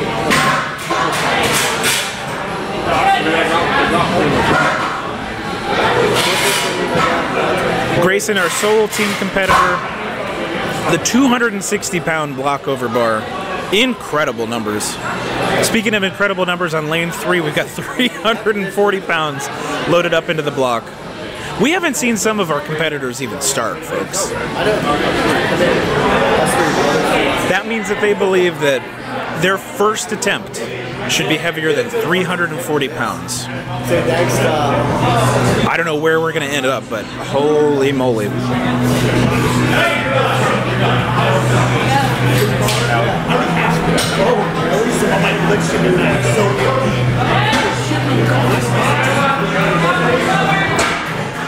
For those watching on YouTube, we do have the comments pulled up. First off, thank you for broadcasting. Thank you for subscribing. Thank you for tuning in live. Love the outfit shout-outs. They're getting better each time. I'm trying to up the game just a little bit. We've got a fantastic production crew. Everybody in the gym put this place together in a jiffy. Well decorated, looks great. Having calls to compete while wearing the Buddy the Elf costume. Oh boy.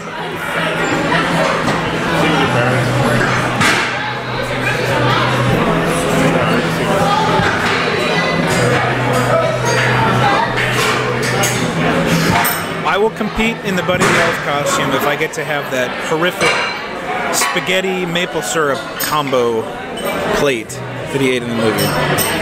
Got to carb up. We've got Anthony Tesaro, 340 pounds in the block. Let's see if we can get this up. Oh, push it over. Fantastic. 340 pounds for Anthony. Anthony with a strong showing in the press. Making up a lot of points in the Viking press. Probably going to grab a few good points in this one as well. 340 pounds is going to be a place where it starts to get hard for a lot of our competitors here. If I'm looking right, I think we've got Joey Conley from our men's super heavies getting 340 up. Just smooth, steady work. Fantastic.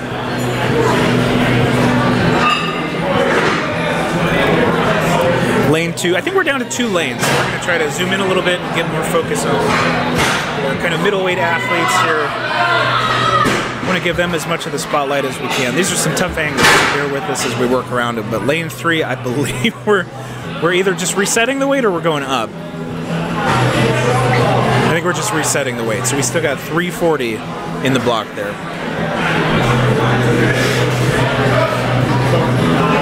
Just a reminder, folks, too, if you want to check out the scores, they are uploading them live. Go to ironpodium.com and search for Puller Express 3 in the search bar there. It should be one of the first things that comes up.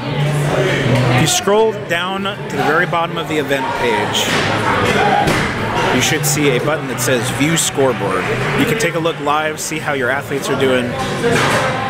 Starting to get some numbers in here. So Grayson from our teen class with a 260-pound block load, absolutely incredible. We've got the weight placard out in front for you for lane 2, so now we'll start being able to call that out a little bit better. In lane 3, we've got our athletes at 340. So just to kind of tell you guys how heavy these things are loaded on, we're about to hit 300 pounds down here. We're 280 pounds in this little steel block. And they've about 340 pounds in this block down here, so it's getting really heavy. These guys are doing awesome. A little bit of the crown. We got Josh and Mike just contextualizing how heavy this is. We're down to our 2 lanes and we've got almost and above 300 pounds in both blocks. On the right side of your screen we've got 340. Able to push it over. Can he push it over? Oh man. That sticking point, that's a tricky sticking point because once you get it over, or at least to the top of the crossbar, you get a little bit of an adrenaline dump because you think you've made it. You still got to push it over. If the momentum hasn't continued through the block, down to drop onto the pads, you might have a minute of panic where you didn't quite get the force you wanted, you still have to push it over. So we've seen some athletes correct and be able to push it over and finish the block. We've seen some athletes where you just kind of run into a wall there. So we are officially at 300 pounds for lane 2. And Dylan in our super heavyweights, 340 just flying over for him.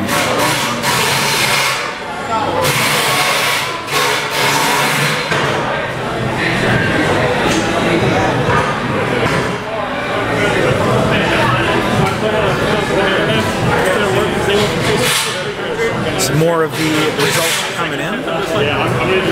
Now I'll point out to you too, if you're looking at the Iron Podium spreadsheets, the scorecards here live, you might see some weights that look a little bit weird. So we'll look at the Masters class.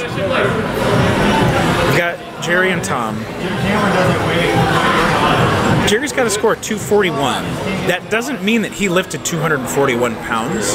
That means that there was a tie, or that Jerry lifted the heaviest to start with. So I think they both, in this instance, lifted 240 pounds over bar, but Jerry opened higher. So Jerry's going to get 1 extra point tacked onto his weight just for the scoring system to recognize that he took first place in that event. Moving to 300 pounds in lane 2. If I'm not mistaken, we've got Dennis Troll over there looking to start 300 pounds in the block. On the right side, we're waiting for our athletes to... Oh boy! Boy, oh boy.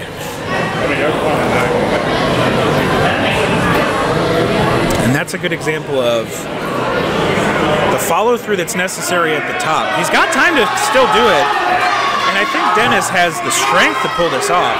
He's just got to commit to the extension. Look at that!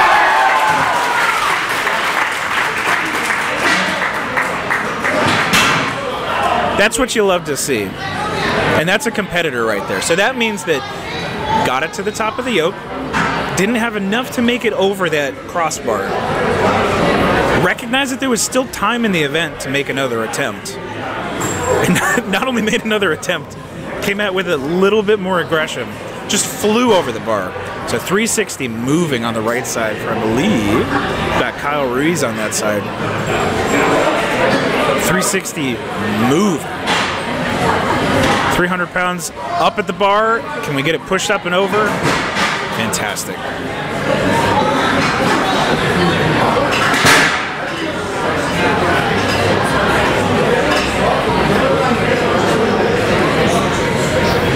Let's see who we've got stepping up. I think we've got Joe Scrim stepping up in the super heavies for a 360-pound block. up into the lap pretty easy. Oh, and loaded with more ease. Look at that. So one thing that really shines out in the athletes that you know have a good third extension. And when I say third extension, when they get it to the very top of that lift, when they're kind of craning and wrenching it over the bar, the bottom of the block is clearing that yoke crossbar by a couple inches. So they're not looking to get it just on the block, or just on the yoke rather, and then push it over. They want to clear it. Speaking of somebody that wants to clear it, I think we've got Anthony Tesoro starting with 360. So he's going to pull it slow and steady up into the lap. If we can get a good grip on it.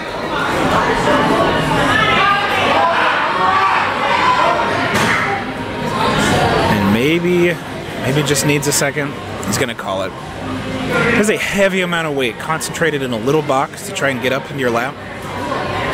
Absolutely no shame in just bailing on it.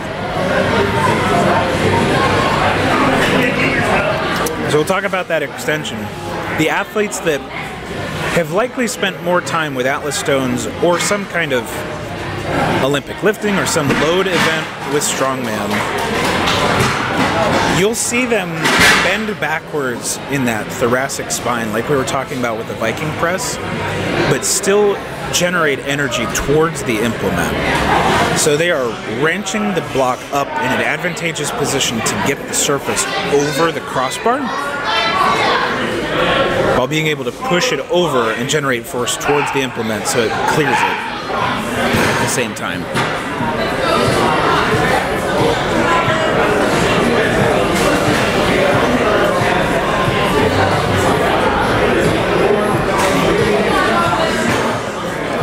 Just 360 proven to be a pretty big sticking point for some of our athletes here so far.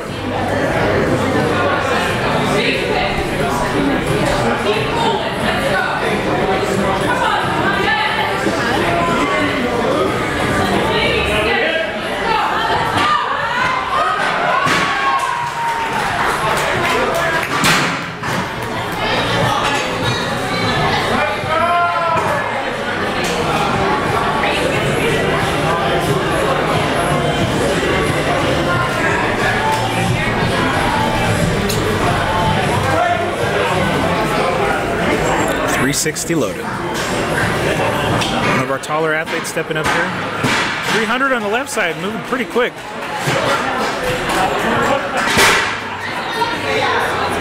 360. So what you'll see with some of these, I know we're getting kind of late in the game for this event to talk about it.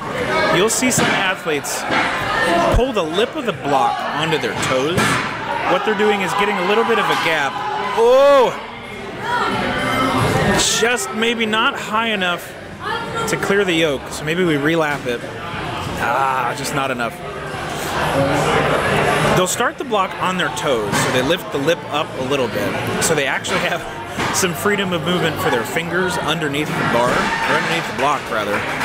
See a great load at 300 in this too. What you kind of have to balance is this block is now tipped forward a little bit, so center mass is off. So you get it onto the toes. You lap it up, and as we talked about, this is like a very low deficit deadlift. So if you've trained heavy deficit deadlifts a decent amount, this starting position, let's see if we can see it from the right side here. 360 going up into the lap pretty quick. And just having to bail out of it. It is an incredibly uncomfortable amount of weight.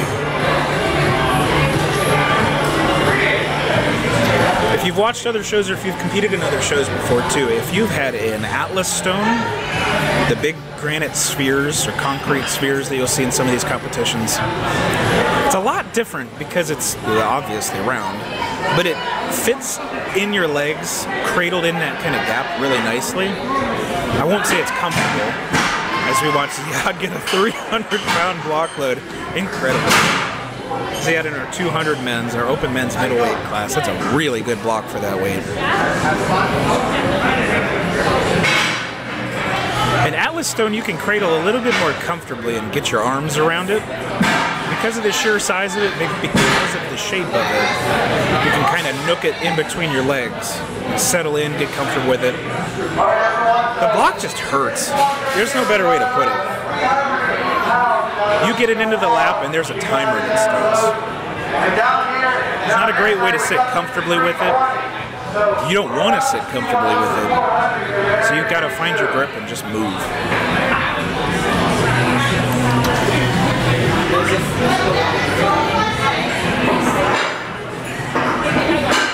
Starting to see some more scores come in from around the event here.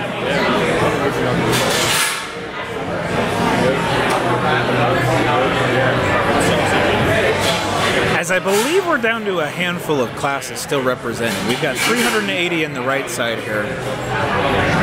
380 loaded in the block for Joey Conley. Able, it looks like, to get it into the lab. Now, like we talked about, he's got to get that grip around the block uncomfortably. Oh! Wow! Joey making it look harder to actually lap it.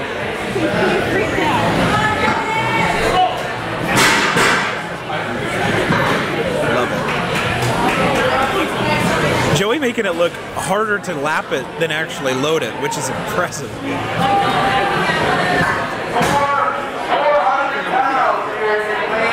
Good Lord. You just heard it. We're switching over to 400 pounds in the right lane. In lane 2, we've got 320, which is still incredible. So we'll talk to some of our classes here with the scores rolling in. We've got our novice women. Kira hitting a 200 over the bar. And our competitor in lane 2 hitting a 320-pound block. Kira working her way back into contention because of that, making up some points. Tied for first in the novice women's class. Looking at the women's lightweight class, got a pretty tight race between Amanda and Alicia. Both of them hitting 180 pounds on the block. Both at the same jump. So they split the points for that one. Let's see how our athlete does with 320 here on the left side.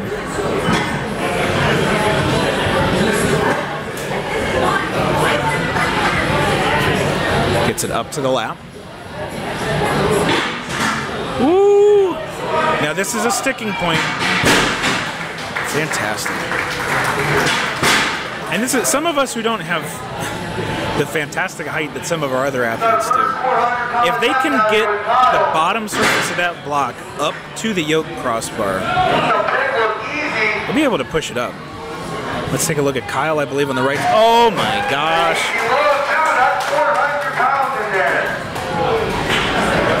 Kyle in our super heavyweight class, making 400 pounds in that block. Looked like a lot less. Same thing with our athlete in lane 2, 300 pounds, looking like nothing.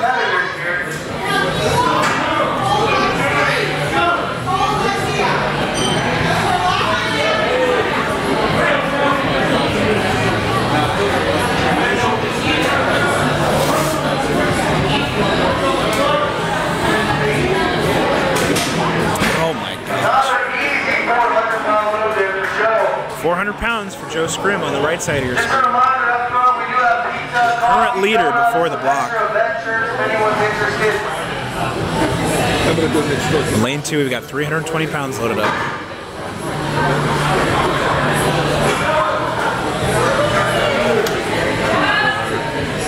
A little bit of fight to get it up to the lap, but it's 320 pounds. Oh boy.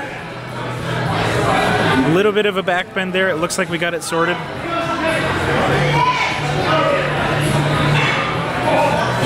Just stumbles forward. That's such a heavy weight. Slow to get up. Just don't want to get in the way of the. Holy moly! I think that was Dylan Schmidt on the right side of your screen. Just another 400 pounds. Oh my goodness! This is incredible.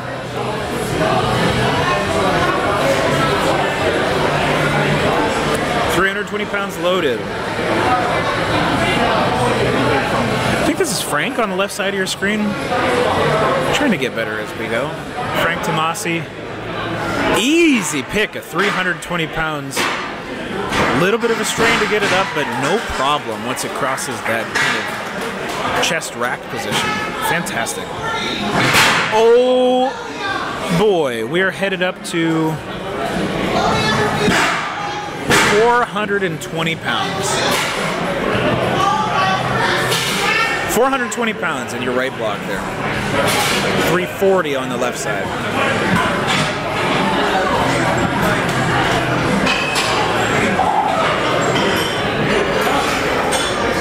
Take a moment to shout out our volunteers again, our little helper elves. We have a small army of folks from the gym, folks from the community, giving up their Saturdays to help make sure this is a smoothly ran competition. So far, so good, I'd have to say. It is no easy task. The athletes just have to do a couple lifts. I mean, come on. The volunteers are doing every single reset, every single weight change. This is a hard, long day for those volunteers, so we really appreciate them hanging out with us. We really appreciate them sticking with it too. They might need more recovery than some of our athletes do.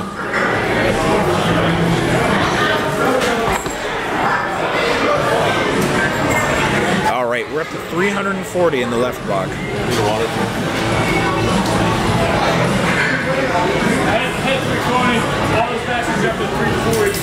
340 pounds in the left block, 420 in the right block. You got Joey attempting for your super heavyweights, 420 pounds. Gonna call it, smartly so. That's a lot of weight. 340 on your left side of your screen in a deep squat. Really getting psyched up for it. If you can stand it up, it's like an awkward front squat. Taking a couple attempts. Really just has to put a lot of lower body power into it. Not today.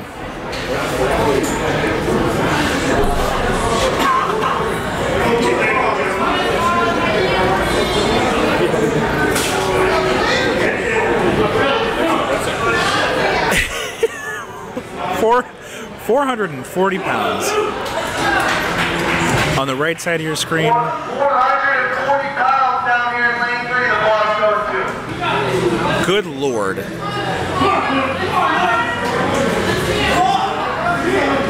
We got 340 on the left.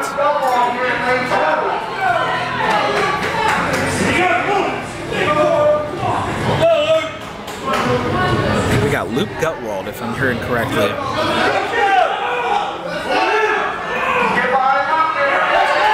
Oh yeah, Luke. Getting it into the lap. Let's see if he can steady himself here. Get steady, re-grip. Not waste too much time. Let's stand it up. Oh! He's got to push. He's got to push it over. Get a little bit more energy. Step forward into it. Push with his chest. He's got time. Yeah!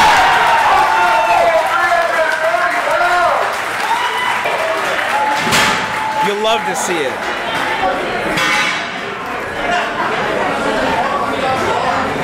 What a fight. We didn't talk about it much, but the difference in foot position sometimes can make this or break this. If you are not close enough to the bar, you might not be giving yourself enough space to actually push or walk it forward. Inversely, if you're too close to the bar, you might not clear it just with your head. So experience pays dividends here. Got another athlete attempting 340. Really clean pick to the lap. Composing himself, re-gripping. He's got the power to do it. We're stuck at the same spot. Let's see if we can get this fight again. He's got to step forward into it a little bit more. Get one of those hands under and push it up. Fantastic.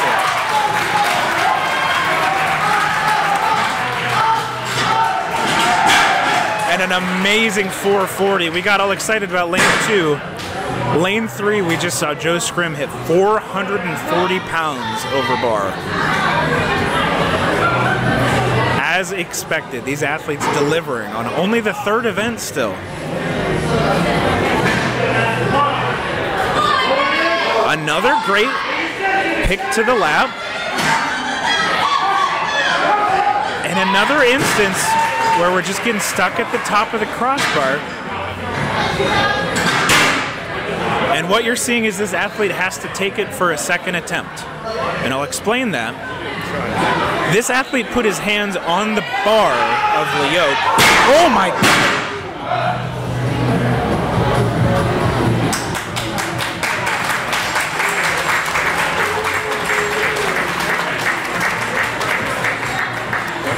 Looks like we safely bailed out of that one.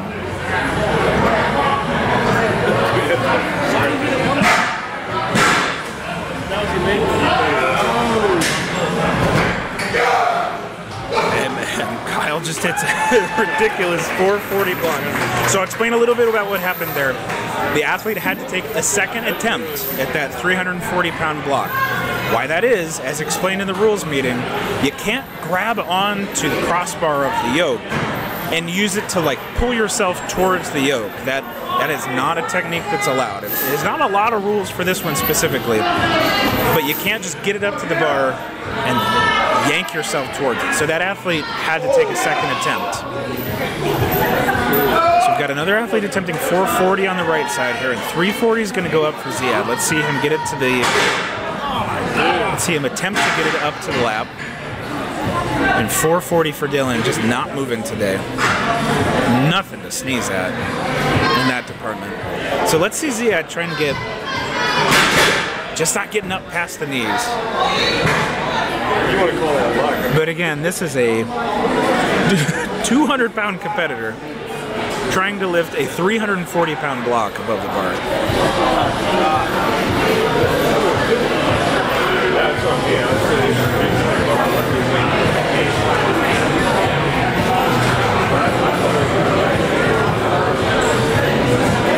Coming down to our last couple competitors here in lane 2, we've got 340 moving. We've got it up to the lap. Oh yeah, our athlete able to get it up and over. Fantastic.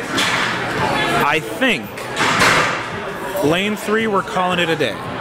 I think that's the last of our heaviest competitors.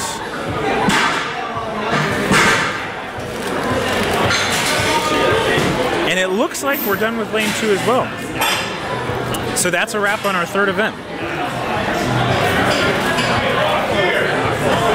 need all the volunteers out there to start moving these out. As you can kind of hear, as you can hear in the broadcast, we are officially done with the max block over bar event. I encourage you, if you're able to, if you're on your phone, go to ironpodium.com and search for Polar Express 3. At the bottom of that event page, you're going to see a button that says View Scorecard. If you want to see the most updated scores, we're getting them in probably every 5-10 minutes or so. We're getting those updated pretty quick. You're going to be able to see where your athletes are currently ranked in the competition so far. We're 3 events down. We've got 2 events to go. So we've got still some time to make some pretty heavy changes to the scorecard. So nobody should be comfortable. Nobody should be expecting anything just yet. We've got 2 more events coming for you. We've got a sandbag to shoulder. That's the one that we've got coming up next. It's very similar to the first 2 events that you have a sandbag at a weight.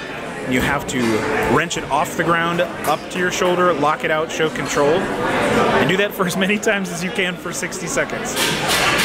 We're going to get through the sandbag to shoulder, and then our last event is going to be the holiday hold, which is a farmer's carry hold for time.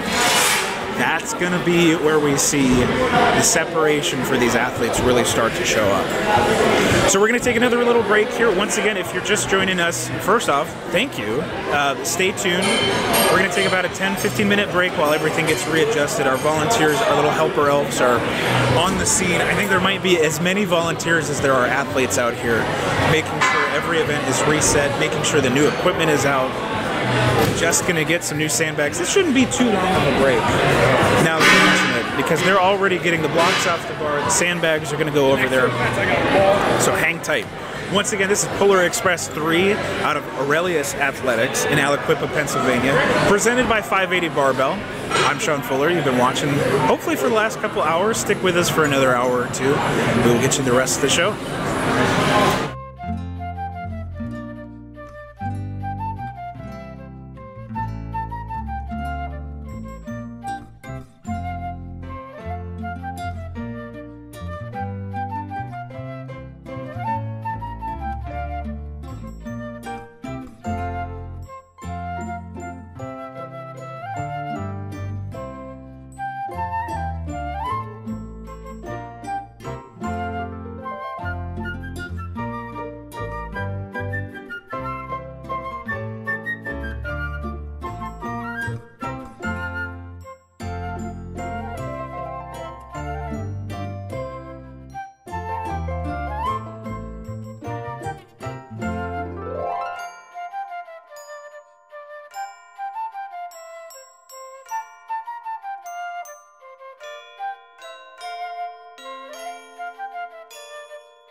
Everybody, we are back with Polar Express 3 out of Aurelius Athletics in Aliquippa, Pennsylvania. Presented by 580 Barbell. This is the third installment of Polar Express, our holiday strongman event here. We're already on the fourth event. Holy cow. I have not been at it for that long. This is just running so smooth. We've got about as many volunteers as we have athletes, changing the weights, resetting the competition events.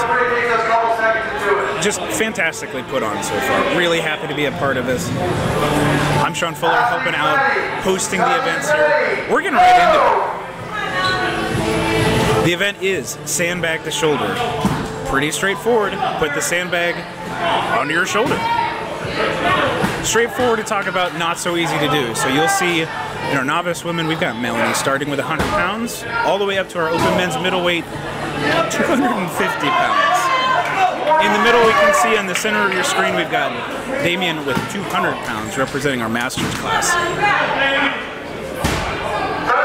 seconds. The the sandbag to shoulder event, more affectionately known as Santa's sack to shoulder. You have 60 seconds to get the sandbag appropriately weighted for your class, from the ground up until your shoulder, locked out and steady.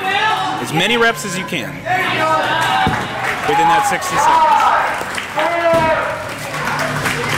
You'll see our first competitors get through their sets here. You're going to start with your hands off the sandbag. Not allowed to use tacky, not allowed to use gloves. You are lifting this sandbag with your bare hands, maybe some chalk. Athletes ready, judges ready,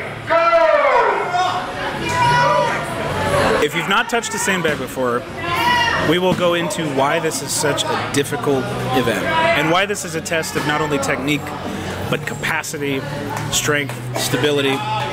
Really well-rounded event selection for this competition here. Let's point out Justin Close on the far right here with 250 pounds. It's a heavy weight, and you'll see it's kind of an oblong shape.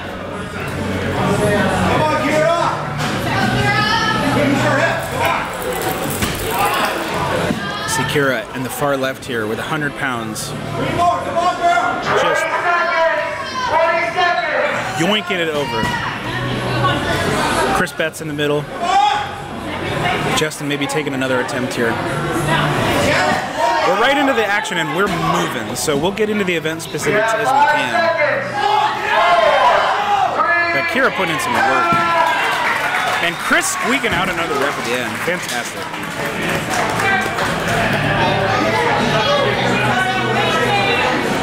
So what you're going to see from both the judges and the athletes here, you can't just hop it to your shoulder and go. What the judges are looking for is control of the sandbag on top of the shoulder, not in front, not on the chest, not resting, bent over. They want to see it on the shoulder, steady, with an arm locked out, usually, to show control, demonstrate control of that at the top. So we see Amanda in the left, just speed repping it up to the shoulder, getting a steady lockout. Another solid rep there. Let's take a look at Josh Oakes here on the far right side.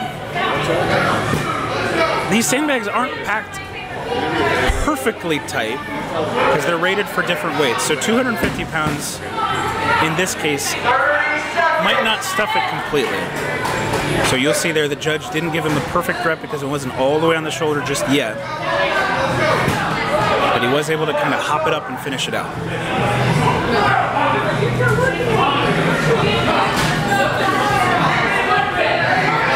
Amanda making great work. Got to get it on the shoulder to get the rep. Perfect. If Josh can hop it up, show control. Fantastic.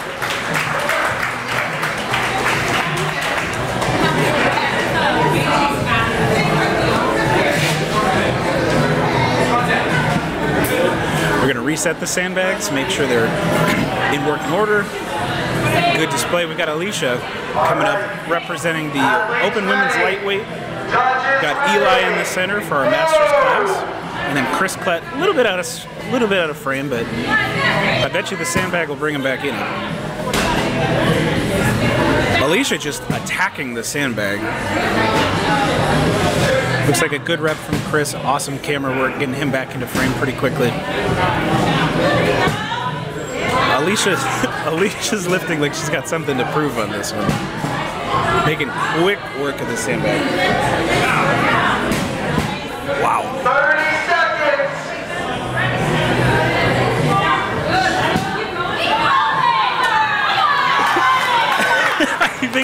I think Alicia hit the number that she had to. It is getting peer pressure. There we go. Peer pressure back to get a couple more reps. Maybe one more rep.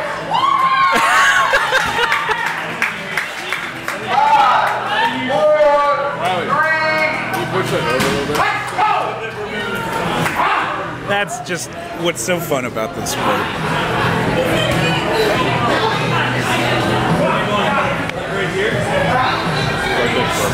Oh man.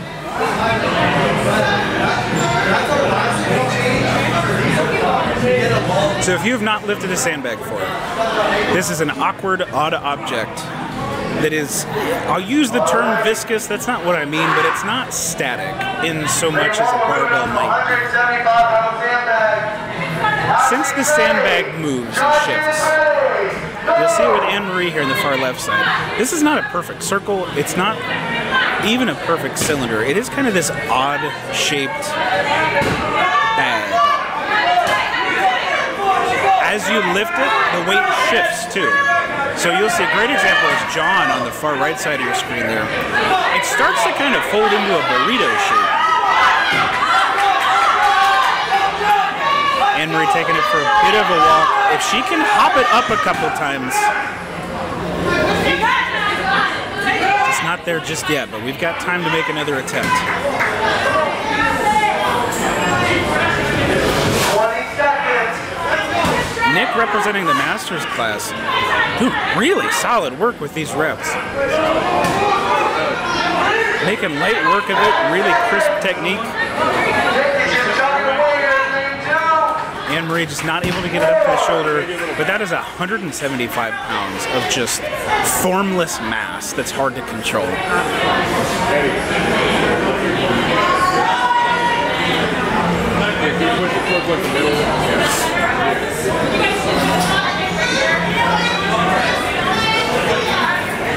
Our helper elves resetting a little bit. Still 175 pounds in the sandbag. We've got Olivia starting here on the left. And we've got John Condroides on the far right side of your screen. Luke Gutwell representing the men's master middleweight, or men's middleweight class rather. Luke coming off a great showing on the block. Putting in just a great attempt on the sandbag too. Now you're gonna see here as Olivia attempts to hike it up the body and get a couple hops. And John just not able to control it. There we go, perfect. Fantastic. The bigger these sandbags get, the more difficult it is to control. You can see John's got great power up into the rack position, but then moving it around into the shoulder, that's heavier than he is. That's his whole body weight, and then some. Shifting around off center.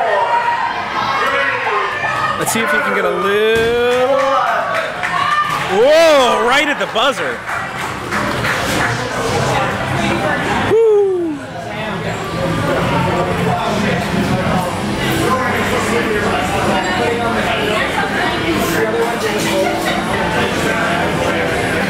Next couple athletes up. We got Ethan representing our novice men. We got Frank, their men's middleweights. Anthony Tesaro representing the men's middleweights 231 class. Judges ready. Go! Anthony shot up the leaderboard with a solid finish and winning the block over bar event. Making quick and clean work of that sandbag. If he can keep that pace up and get a couple good reps, it's going to be a pretty great position for him. Ethan also making pretty great work. Steady moving up the chest, into the shoulder, locking it out. Frank just attacking it in the middle. You can't see it as well, but just aggression getting it up to the shoulder. Anthony getting these reps solid and clean. If he keeps working for the entire duration, it's going to be hard to beat. All our men attacking these sandbags. What really benefits Anthony here is he's got incredibly powerful hip drive once it gets past the beginning of the lift. So you'll see him up here at the lap. If he's able to hop it up into position, and it's just, so close. That's a respectable amount of points put on the board for Anthony. And the rest of our competitors just showing up.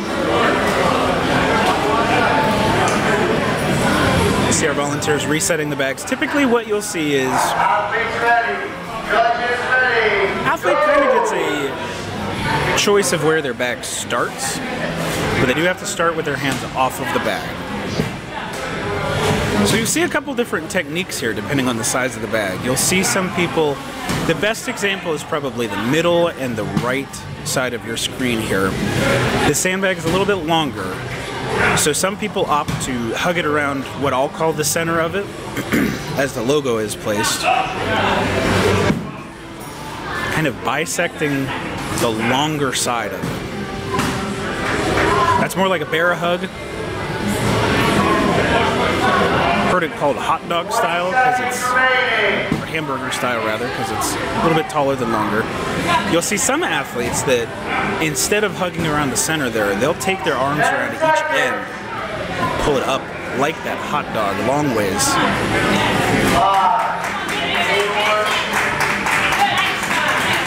We can talk about which technique is better, but with strongman, it's very rare that there is one optimal technique. Generally, the best technique for an athlete is specific to that athlete. People range wildly in their leverages, in their strengths and their weaknesses, so what works for one person may not work for another person. And just in the middle here, Matt Papenchek ripping the sandbag up to his shoulder. On your left, Brad making great work of his too. Losing control a little bit there, but maintaining, getting it back up to the shoulder. You got Mike Stump on the far right. Making it work. Fantastic.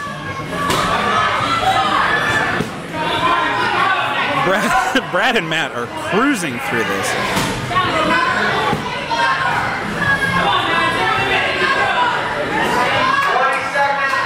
This is one of the more pure, depending on who you ask, this is one of the more pure applications of modern strongman.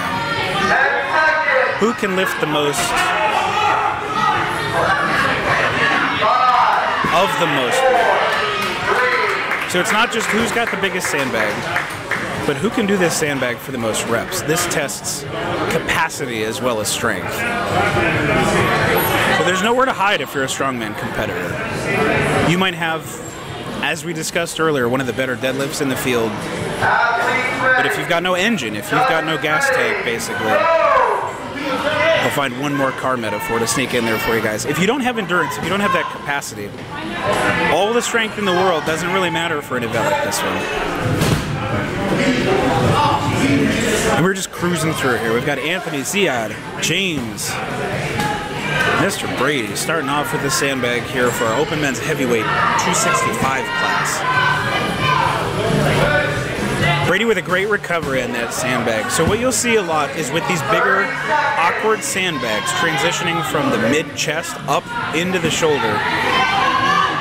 I mean, I won't mince words. It's hard. It's just flat hard. It's usually the size of the person. I think Brady is one of those athletes that's roughly around 250 pounds to begin with. So this is his entire body weight, just kind of flopping around in this shape here.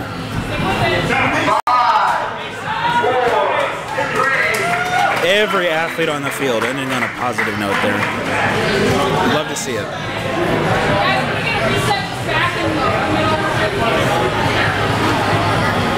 I have no idea how many did. What? Getting the field a little bit reset. For our novice men, we've got Charles Goggins starting off with a 175-pound sandbag. And beginning our open men's super heavyweight class. Dylan Schmidt, one of the, if I'm not mistaken, one of the loaders of a 400-pound block.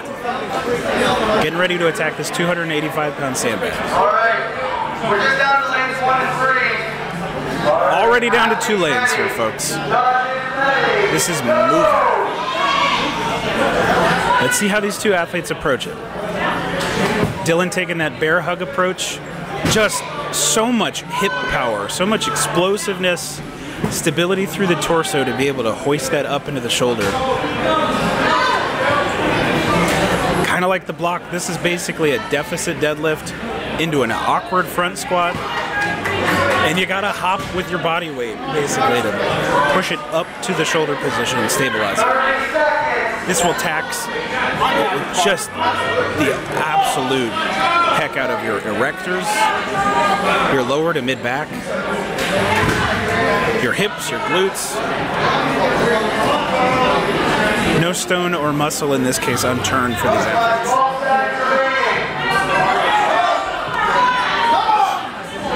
Dylan currently not sitting too far out of contention for the open men's super heavyweight, so a couple reps is going to do him some good here. Let's see how the other competitors react.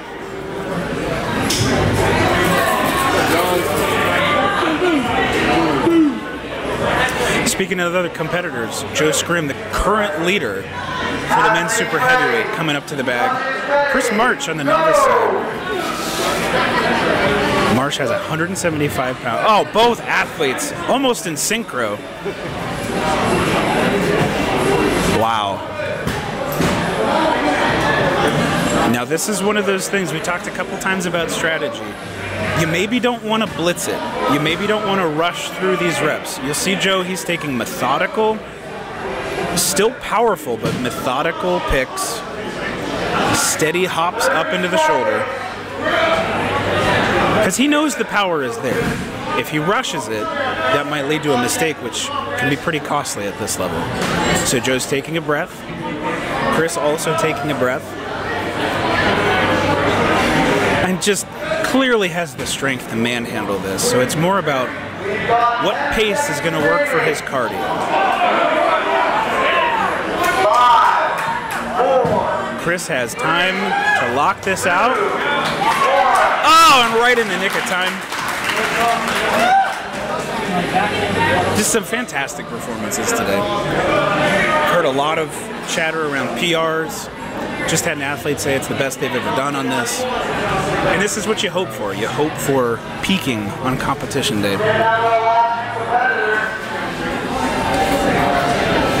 Coming to our Masters 50 class, Tom.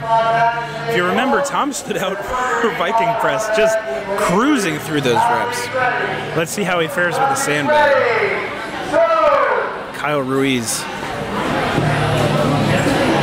Same kind of look as Joe so far here. Clearly has the power. Let's see how the pacing moves over the next 60 seconds. Tom making great use. Wow, one motioning it basically to the shoulder. Great use of getting a little bit lower in the dip there. If you'll see on the left side of your screen, he's getting really low hips to load those hamstrings up and explode out through the hips and the glutes and roll it all the way up his shoulder. Kyle seems to be slowing down just a little bit, but he's still making progress. 20 seconds. 20 seconds. Kyle's getting good reps stacked up. Just one at a time, making progress towards it.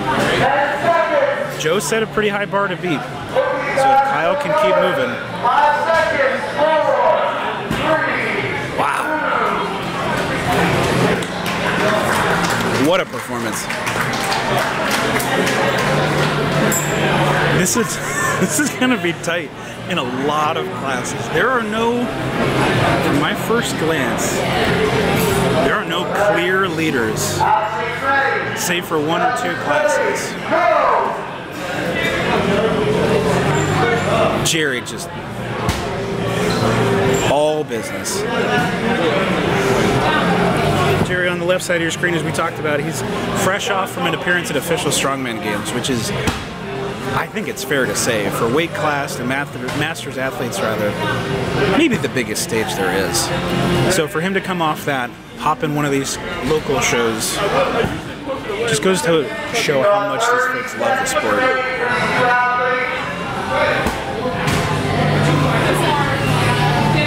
Joey continuing to make the smooth work of these reps. Joey, you'll see, is taking the long approach. So instead of kind of the bear hug that we saw from the other super heavyweight competitors, for instance, he's loading it long ways.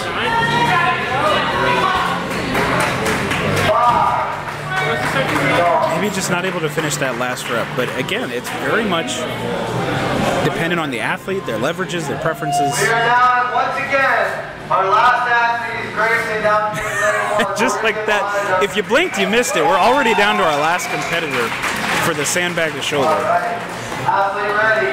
Judges ready. Grayson, our lone team competitor, just put on one of the most incredible performances maybe we've seen today so far. Just ripping 175 pounds off the ground. Just spilling forward a little bit. Has to get that sand centered a little bit better so he can get it to the lap. But once he gets it, it's just easy. You'll see how some of these sandbags are so tricky because once he picks it up, even a little off center, that sand will start to tilt forward, changing the dynamic of the lift. And he's able to stabilize it. He's a little close.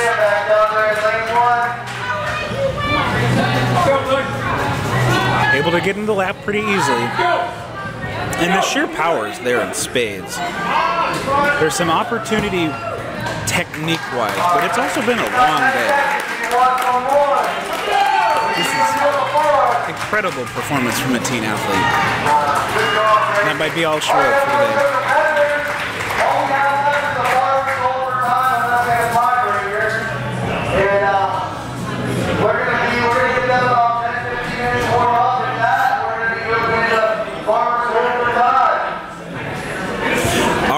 Just heard it over the PA announcer. We are done with sandbag to shoulder. We're 4 events down, 1 to go. Almost none of these classes are decided yet.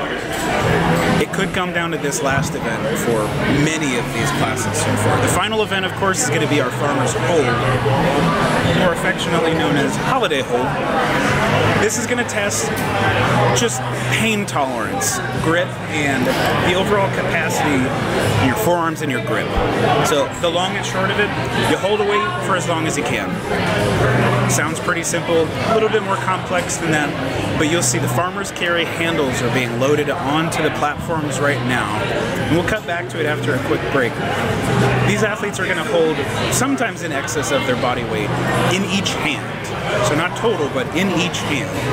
And they're going to hold it up for as long as they possibly can. It's just brutal. So for an event to end like this is truly going to be a test of who wants it more in a lot of these classes. Could be the difference in seconds, too. This is an event that at the heavier weights has been decided by thousandths of a second before. So it's another one of those instances where don't blame. So we're going to cut to a brief break here in a second, but just to reiterate, this is Polar Express 3, our 3rd installment, put on by 580 Barbell here today, located at Aurelius Athletics in Aliquippa, Pennsylvania. We are about to start the 5th event after a short break. Thanks for hanging with us. Shout out to the volunteers. Shout out to everybody who's making this day a success. Shout out to the sponsors that are helping keep our volunteers fed, our athletes hydrated. And thank you for the organizers. This is continues to be better and better each time it happens. And speaking of better and better each time it happens, what's going on? Jason Frawley. I had a chance to say hi to my friend Sean. Oh my goodness. Thank you for everybody on the live stream for tuning in. The show's running great. We're on the last event. I think we have some close scores, so we may end up with a tiebreaker. It's going to be real fun. Now, do we have, for those that may not be competing but are listening, do we have a tiebreaker in store for folks? If it comes to it, there will be a tiebreaker if there are national bids on the line. Fantastic. So, there is a chance. I don't know what the event is. The only person in the building that does is Josh. Oh. So, love it. The suspense and the drama can build. Let's see how the Farmer's Hold goes. Let's see how the points fall. And maybe we'll get a little free strongman. Can't argue with that. With that, we're going to go to break. Thanks, Frawley. We'll see you guys real soon. Be about 10 minutes or so to break while we get all our athletes warmed up for their grip, for their Farmer's Hold. Stay tuned. You're not going to want to miss the end of this. Thanks, everybody.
Alright folks, we are back with our 5th and final, maybe, event for Polar Express 3. The maybe, because we have some scenarios based on how scores could fall pretty soon here that may result in a tie. And sometimes in Strongman, when you have ties, some less creative promoters will have a count back. Some will have certain reps on some event to that we say, bah humbug. So if there is a tie, we believe, they're still working out the details, there will be a 6th and final event that will be head-to-head with the 2 athletes that have tied. So in the event that that does happen, stay tuned, since we have to break some of these ties. Now the only way we're going to have to settle a tie, or the only instance in which we'll have to do so, is for those classes that there is a nationals bid on the line and a differentiating nationals bid on the line. So if the difference is 1st and 2nd, if there are 2 people tied for 1st, there may be a tiebreaker.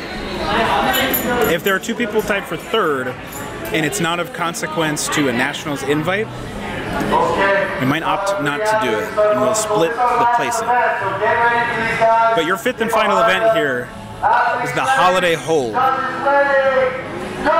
As you can see on the screen, we've got Melanie, Damien, and Dylan.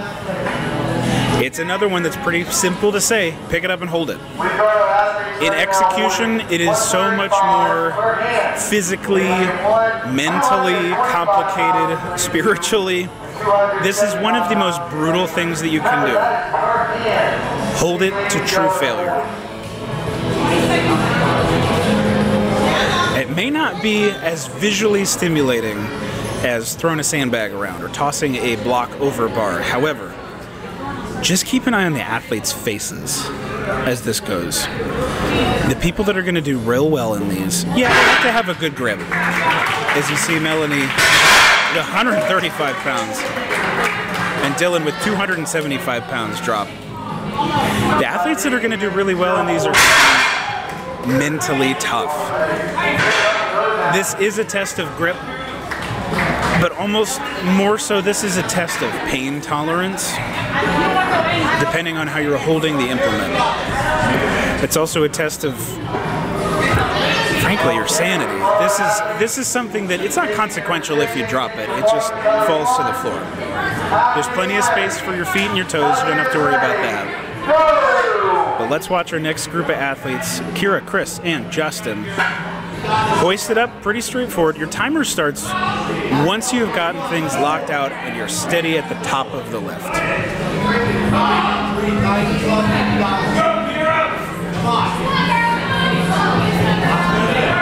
Your score is going to be obviously the time between when you stand it up and get it locked out and when it hits the floor. So we see Justin with 275 pounds to specify per hand. So not only there's these athletes doing, in Justin's instance, a 550-pound deadlift, but then they're holding that weight for time. So you see Kira and Chris not willing to let go. And that's what you need. This is when the true competitiveness comes out. How bad do you want it? You hear a lot of athletes talk about how bad do you want it. And sometimes that can be kind of cheesy, sometimes that can be kind of overplayed. But this is one of those instances where your grip can fail, but your brain might fail sooner.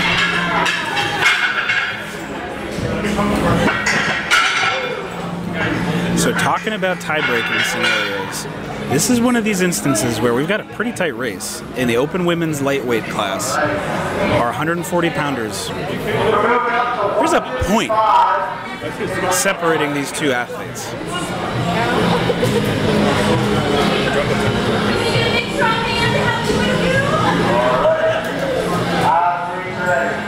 Judges ready. Go! So Amanda's time will start. William's got it up. Josh has it up. All 3 classes represented here at the same time. You got it?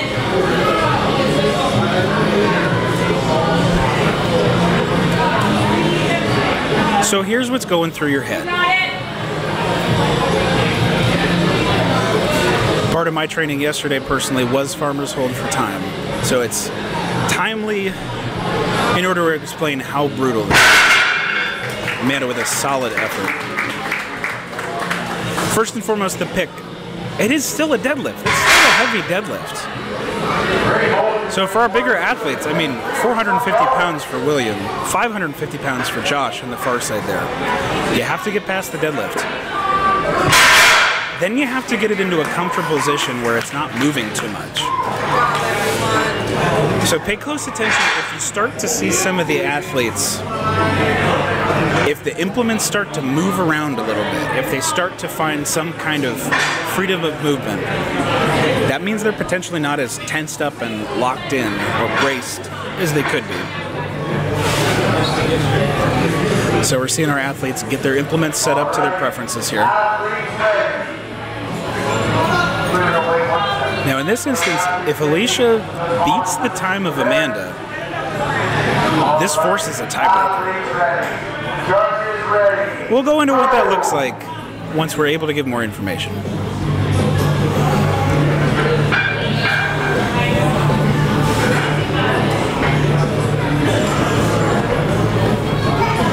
I'm a little biased because I happen to know how Alicia's been doing in training, and based on that, based on the confident nod, I'd say she's getting herself into a mental space here.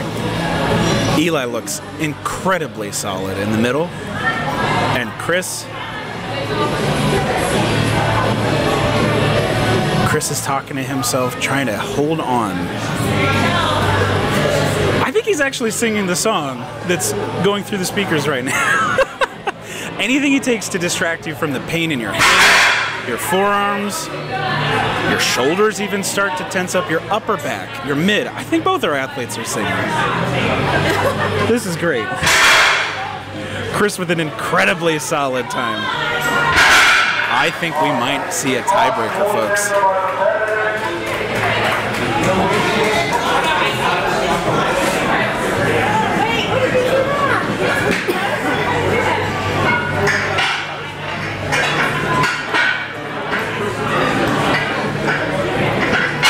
That's a few classes down. Left side, we're moving to the open women's heavyweight.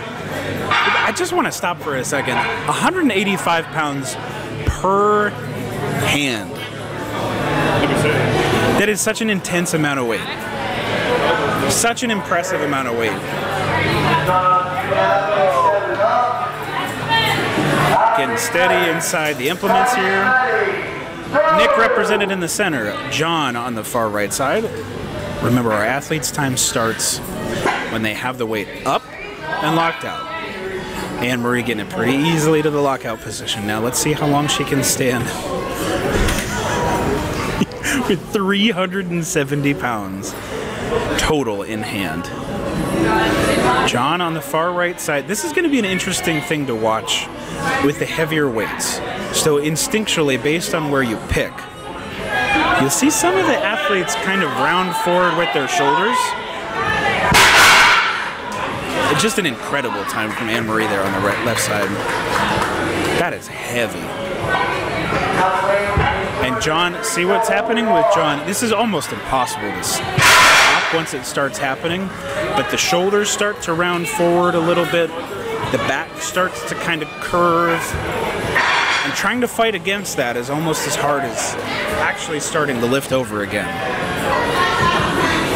What you're looking for optimally is nice, tight lats locked into a position that nothing's moving, nice and stable. You're braced, but you can still breathe. You see a lot of different opinion on how best to grip the actual implements themselves. Some people prefer to have it in the hands, making contact with the fingers. Some people, if you can imagine your hand, the center of your hand, they have the implement between their fingers and the fat pad where your calluses are, or where that callus area, the origination point of the fingers. People have different preferences. I have preferences. It's pain tolerance based. It's grip based. And And we are seeing a festive John Contreras.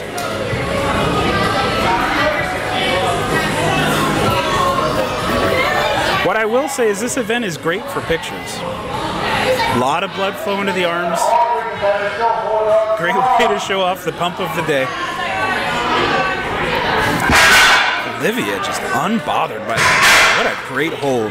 John puts his down. And Luke Gutwald with 245 pounds a hand, representing our 200 class for a men's open division. Just solid. Absolutely stoic. Braced well. Starting to get a little bit of movement in the hands. But from what I can see, from my perspective, there we go. What a hold. Wow.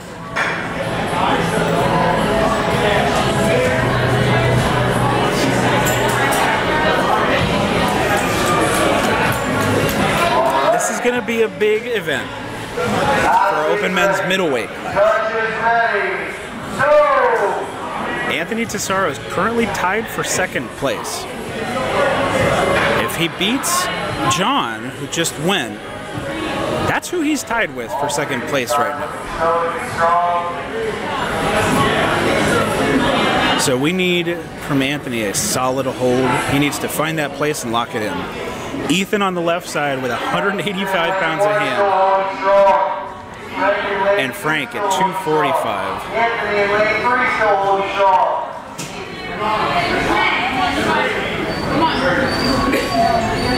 One of the harder parts of this event is knowing how to keep getting oxygen to your muscles without losing the brace. So you see on the right side, kind of like the first competitor that the shoulders start to round forward a little bit. He's got to hold on. He's got to find time to breathe and brace.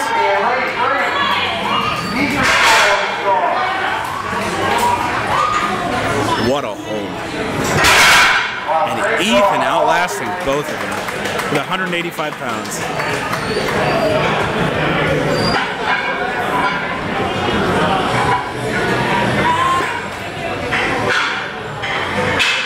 Fantastic. Changing some of the weights a little bit for some of our farmers here. We've got 185 pounds in weight one, 245 pounds. You can maybe hear a little bit of the bullhorn on the far left side of your screen. Michael, representing our novice men. Michael Kurchansky, the 185 pounds a hand. Zach McMullen up with 295 pounds on the far right side of your screen. Chris with 245 pounds locked in. So this is a good question to pay attention to. You'll see some athletes with their heads straight up, maintaining a pretty neutral spine. That's personally my preference, just because it's a little bit easier to breathe without shifting your body's core tenseness, for lack of a better term, too much. If your head's tilted downwards a little bit, it does disrupt that pathway. It's subtle, but the curvature of your spine starts to kind of fold forward in on itself a little bit. The lungs start to lose some of the space in that chest cavity to keep expanding. You want a broad, open chest so those lungs can keep refilling and oxygenating the blood.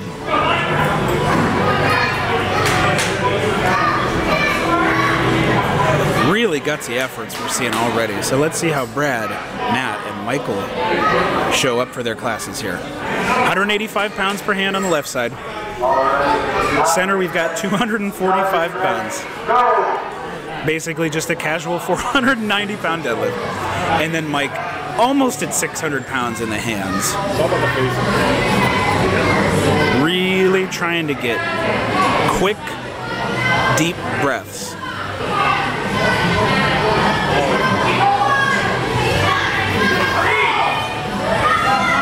You can see the grimace on just trying to hold this steady. This is such an intense amount of weight.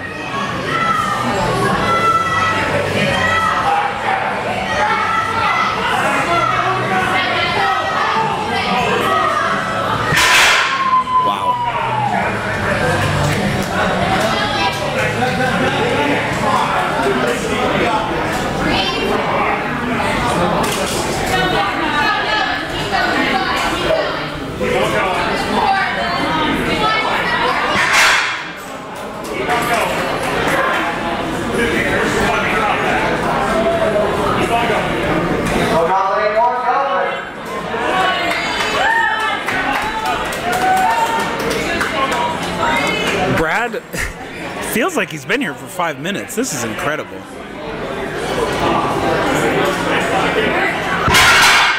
Wow.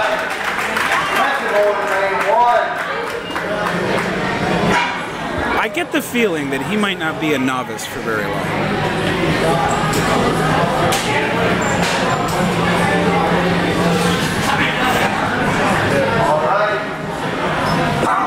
All right. Get ready. Stepping up into the next event, competitors, we've got Anthony, Ziad, James, Brady.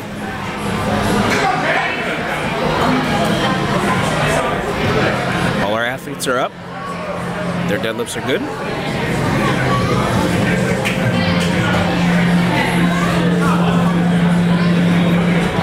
And we are off to the races.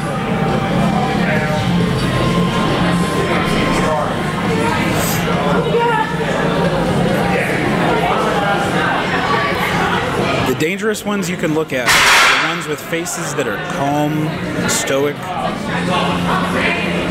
Ziad not able to hang on for as long as these two folks, but they are in different classes. Brady finishing with his hold.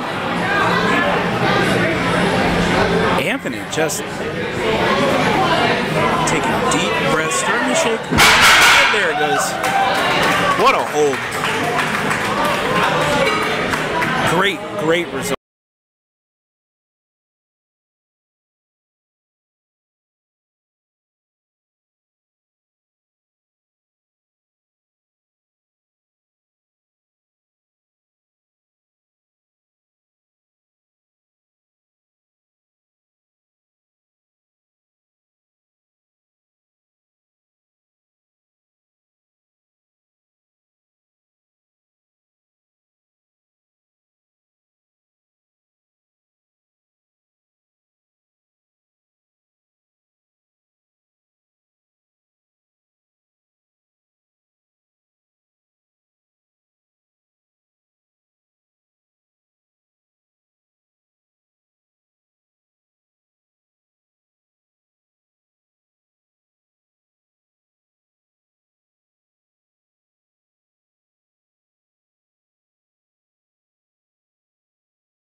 Starting to grimace, a little bit of shaking. But Charles, as if with something to prove, hangs on for a phenomenal time.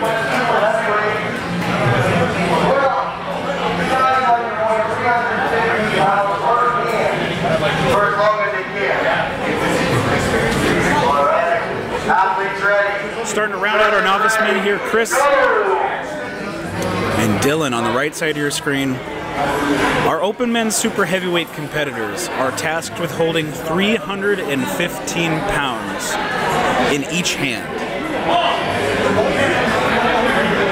Dylan finding that place. A lot of people call it the happy place. A lot of people call it the dark place. Wherever you have to go to forget about the pain in your hands, you gotta go there.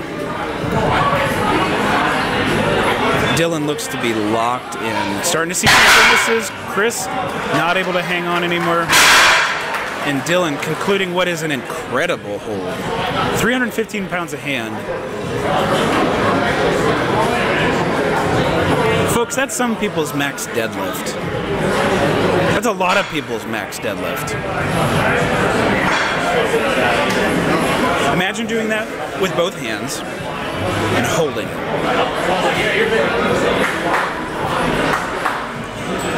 It's not high on my to-do list. So we've got Joe coming up, Joe Scrim, who has held a pretty good lead so far in the men's super heavyweight class. Not enough to be comfortable, but enough where he can, with a good finish here, block first place and a Nationals invite.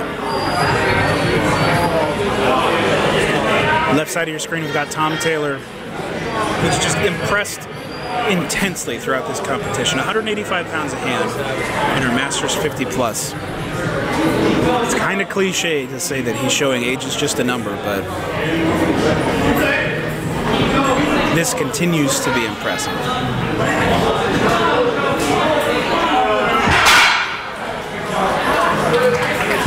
We've got a drop from Tom. Joe is holding on for dear life. This is, oh, there he goes. This is what you'll see when athletes reach true failure on a farmer's hold. They're not setting it down. One of their, look who it is. One of their hands usually slips or rips, and one of the implements will fall over. That is when the grip has truly failed. So if you're looking to measure who is just mentally done versus who physically could not hold it anymore, that's a good identifier. On your left side, we've got Jerry just showing up today. 185 pounds a hand. And then Kyle Ruiz on your right side. Closest to Joe Scrim right now. He's about 2 points out of first place. So Kyle needs some help. But he's still in contention for the top spot here. Needs 2 points to tie it. More to vault over Joe.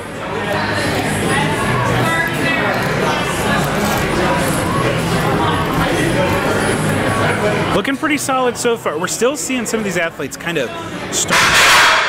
Kyle just not able to hang on. We don't have watches over here, but look at those times as they come in. Solid times from both athletes. Now we've got one of our stars of the day. Left side of your screen, we've got our only teen competitor, Grayson. He's not going by himself this time. For I think the first time of the day. He's got Joey Conley, men's super heavyweight, on the right side of your screen. Rounding out the competition. These are our last two athletes of the day. Let's get behind them, everybody. As you can hear from our promoter, Josh, these are the last two athletes of the day on the last event. Save for any tie-breaking scenarios, this is it, folks. I can't even comprehend having that kind of grip strength as a teenager. The amount of training that it takes to get to this spot as an adult, much less the amount of training time that Grayson maybe has had so far. Just endlessly impressive. And Joey, you saw there, that left arm just started to fail a little bit, and that's enough to take it down. Great performance from Joey today. Incredibly impressive. And there he goes. Grayson with a heck of a hold. We might have a tiebreaker. So we're going to see about that, and then we're going to do a tiebreaker for you having an award right now. All right, folks, you kind of heard it on the loudspeaker. If you didn't hear it, there are a couple scenarios in which there might be some ties. In that event, we're going to come back to you live here in a couple minutes, and we're going to broadcast the actual tiebreaker. So we've got some things queued up. We've got the event all locked in, just in case it's necessary. I think we might have at least one. We've had to have at least two, actually. And what we want to do with the tiebreaker, we're not going to do any countbacks. We're not going to do any time checks. We are going to do a final head-to-head event for those two athletes. So they earn it, so they fight for it, as if they didn't have a hard enough time with their grip and mental tenacity on that last event. We got one more. This is what we got to do. This is the final event. We can kind of hear it over the scores here. We've got a couple ties. Confirmed ties. Our men's middleweight are open 231-pound men. Dylan and Anthony are both tied with 25 points. We're going to have to resolve that. I believe if we go further up the scorecard, it's not fully back in yet, but the open women's lightweight class, 140 class, Amanda and Alicia are also tied. So as far as we know, we'll have a couple tiebreakers. So folks, we're going to get that sorted out. If you're just joining us, first off, make sure you go back and watch the full VOD. This has been a fantastic day of events. Second, thanks for joining us. This is Polar Express 3, hosted by Aurelius Athletics, presented by 580 Barbell, the great folks over there. We're going to take a quick break to get the scores finalized and make sure the details of the tiebreaker make sense. Everybody's amenable. It's fair for everybody. We want to make sure this is a good representation of full strength. We're going to listen here.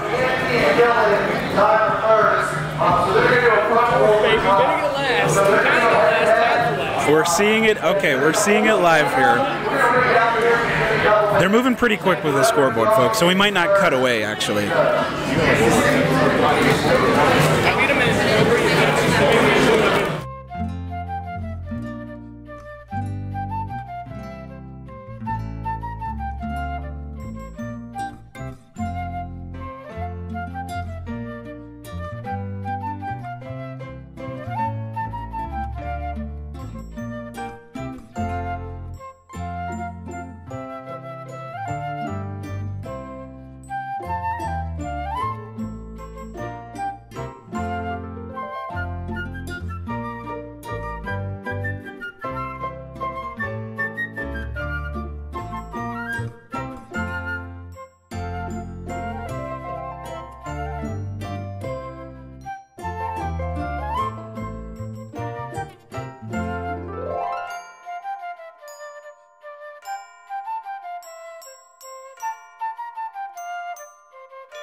final event of Polar Express 3. It's a holiday hold, but it's a holiday front hold. So, we have found ourselves in a situation where we have two ties. We have two classes. We have the open women's lightweight class, which is the 140-pound women, both with a score of 7.5 points. Amanda Toback, Alicia Avila.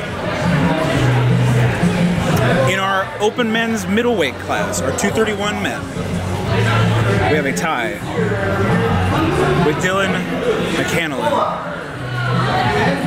and Anthony Tesaro, both with 25 points.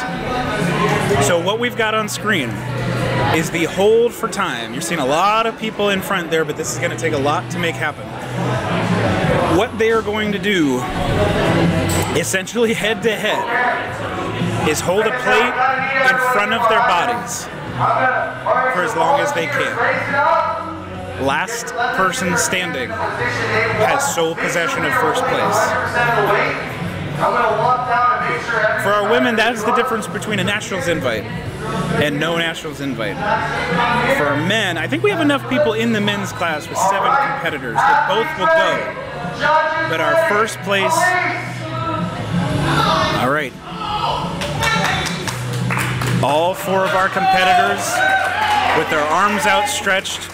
What essentially happens with a front hold is the first person to drop the plate further than parallel, so below a 90-degree angle between their body and their arms, they're done. So even more so than a farmer's carry, this is less grip. Oh! We have a result in our middleweight. We have a result in our open women's lightweight class. How about that? We have your winner, Anthony Tesoro, in the men's middleweight.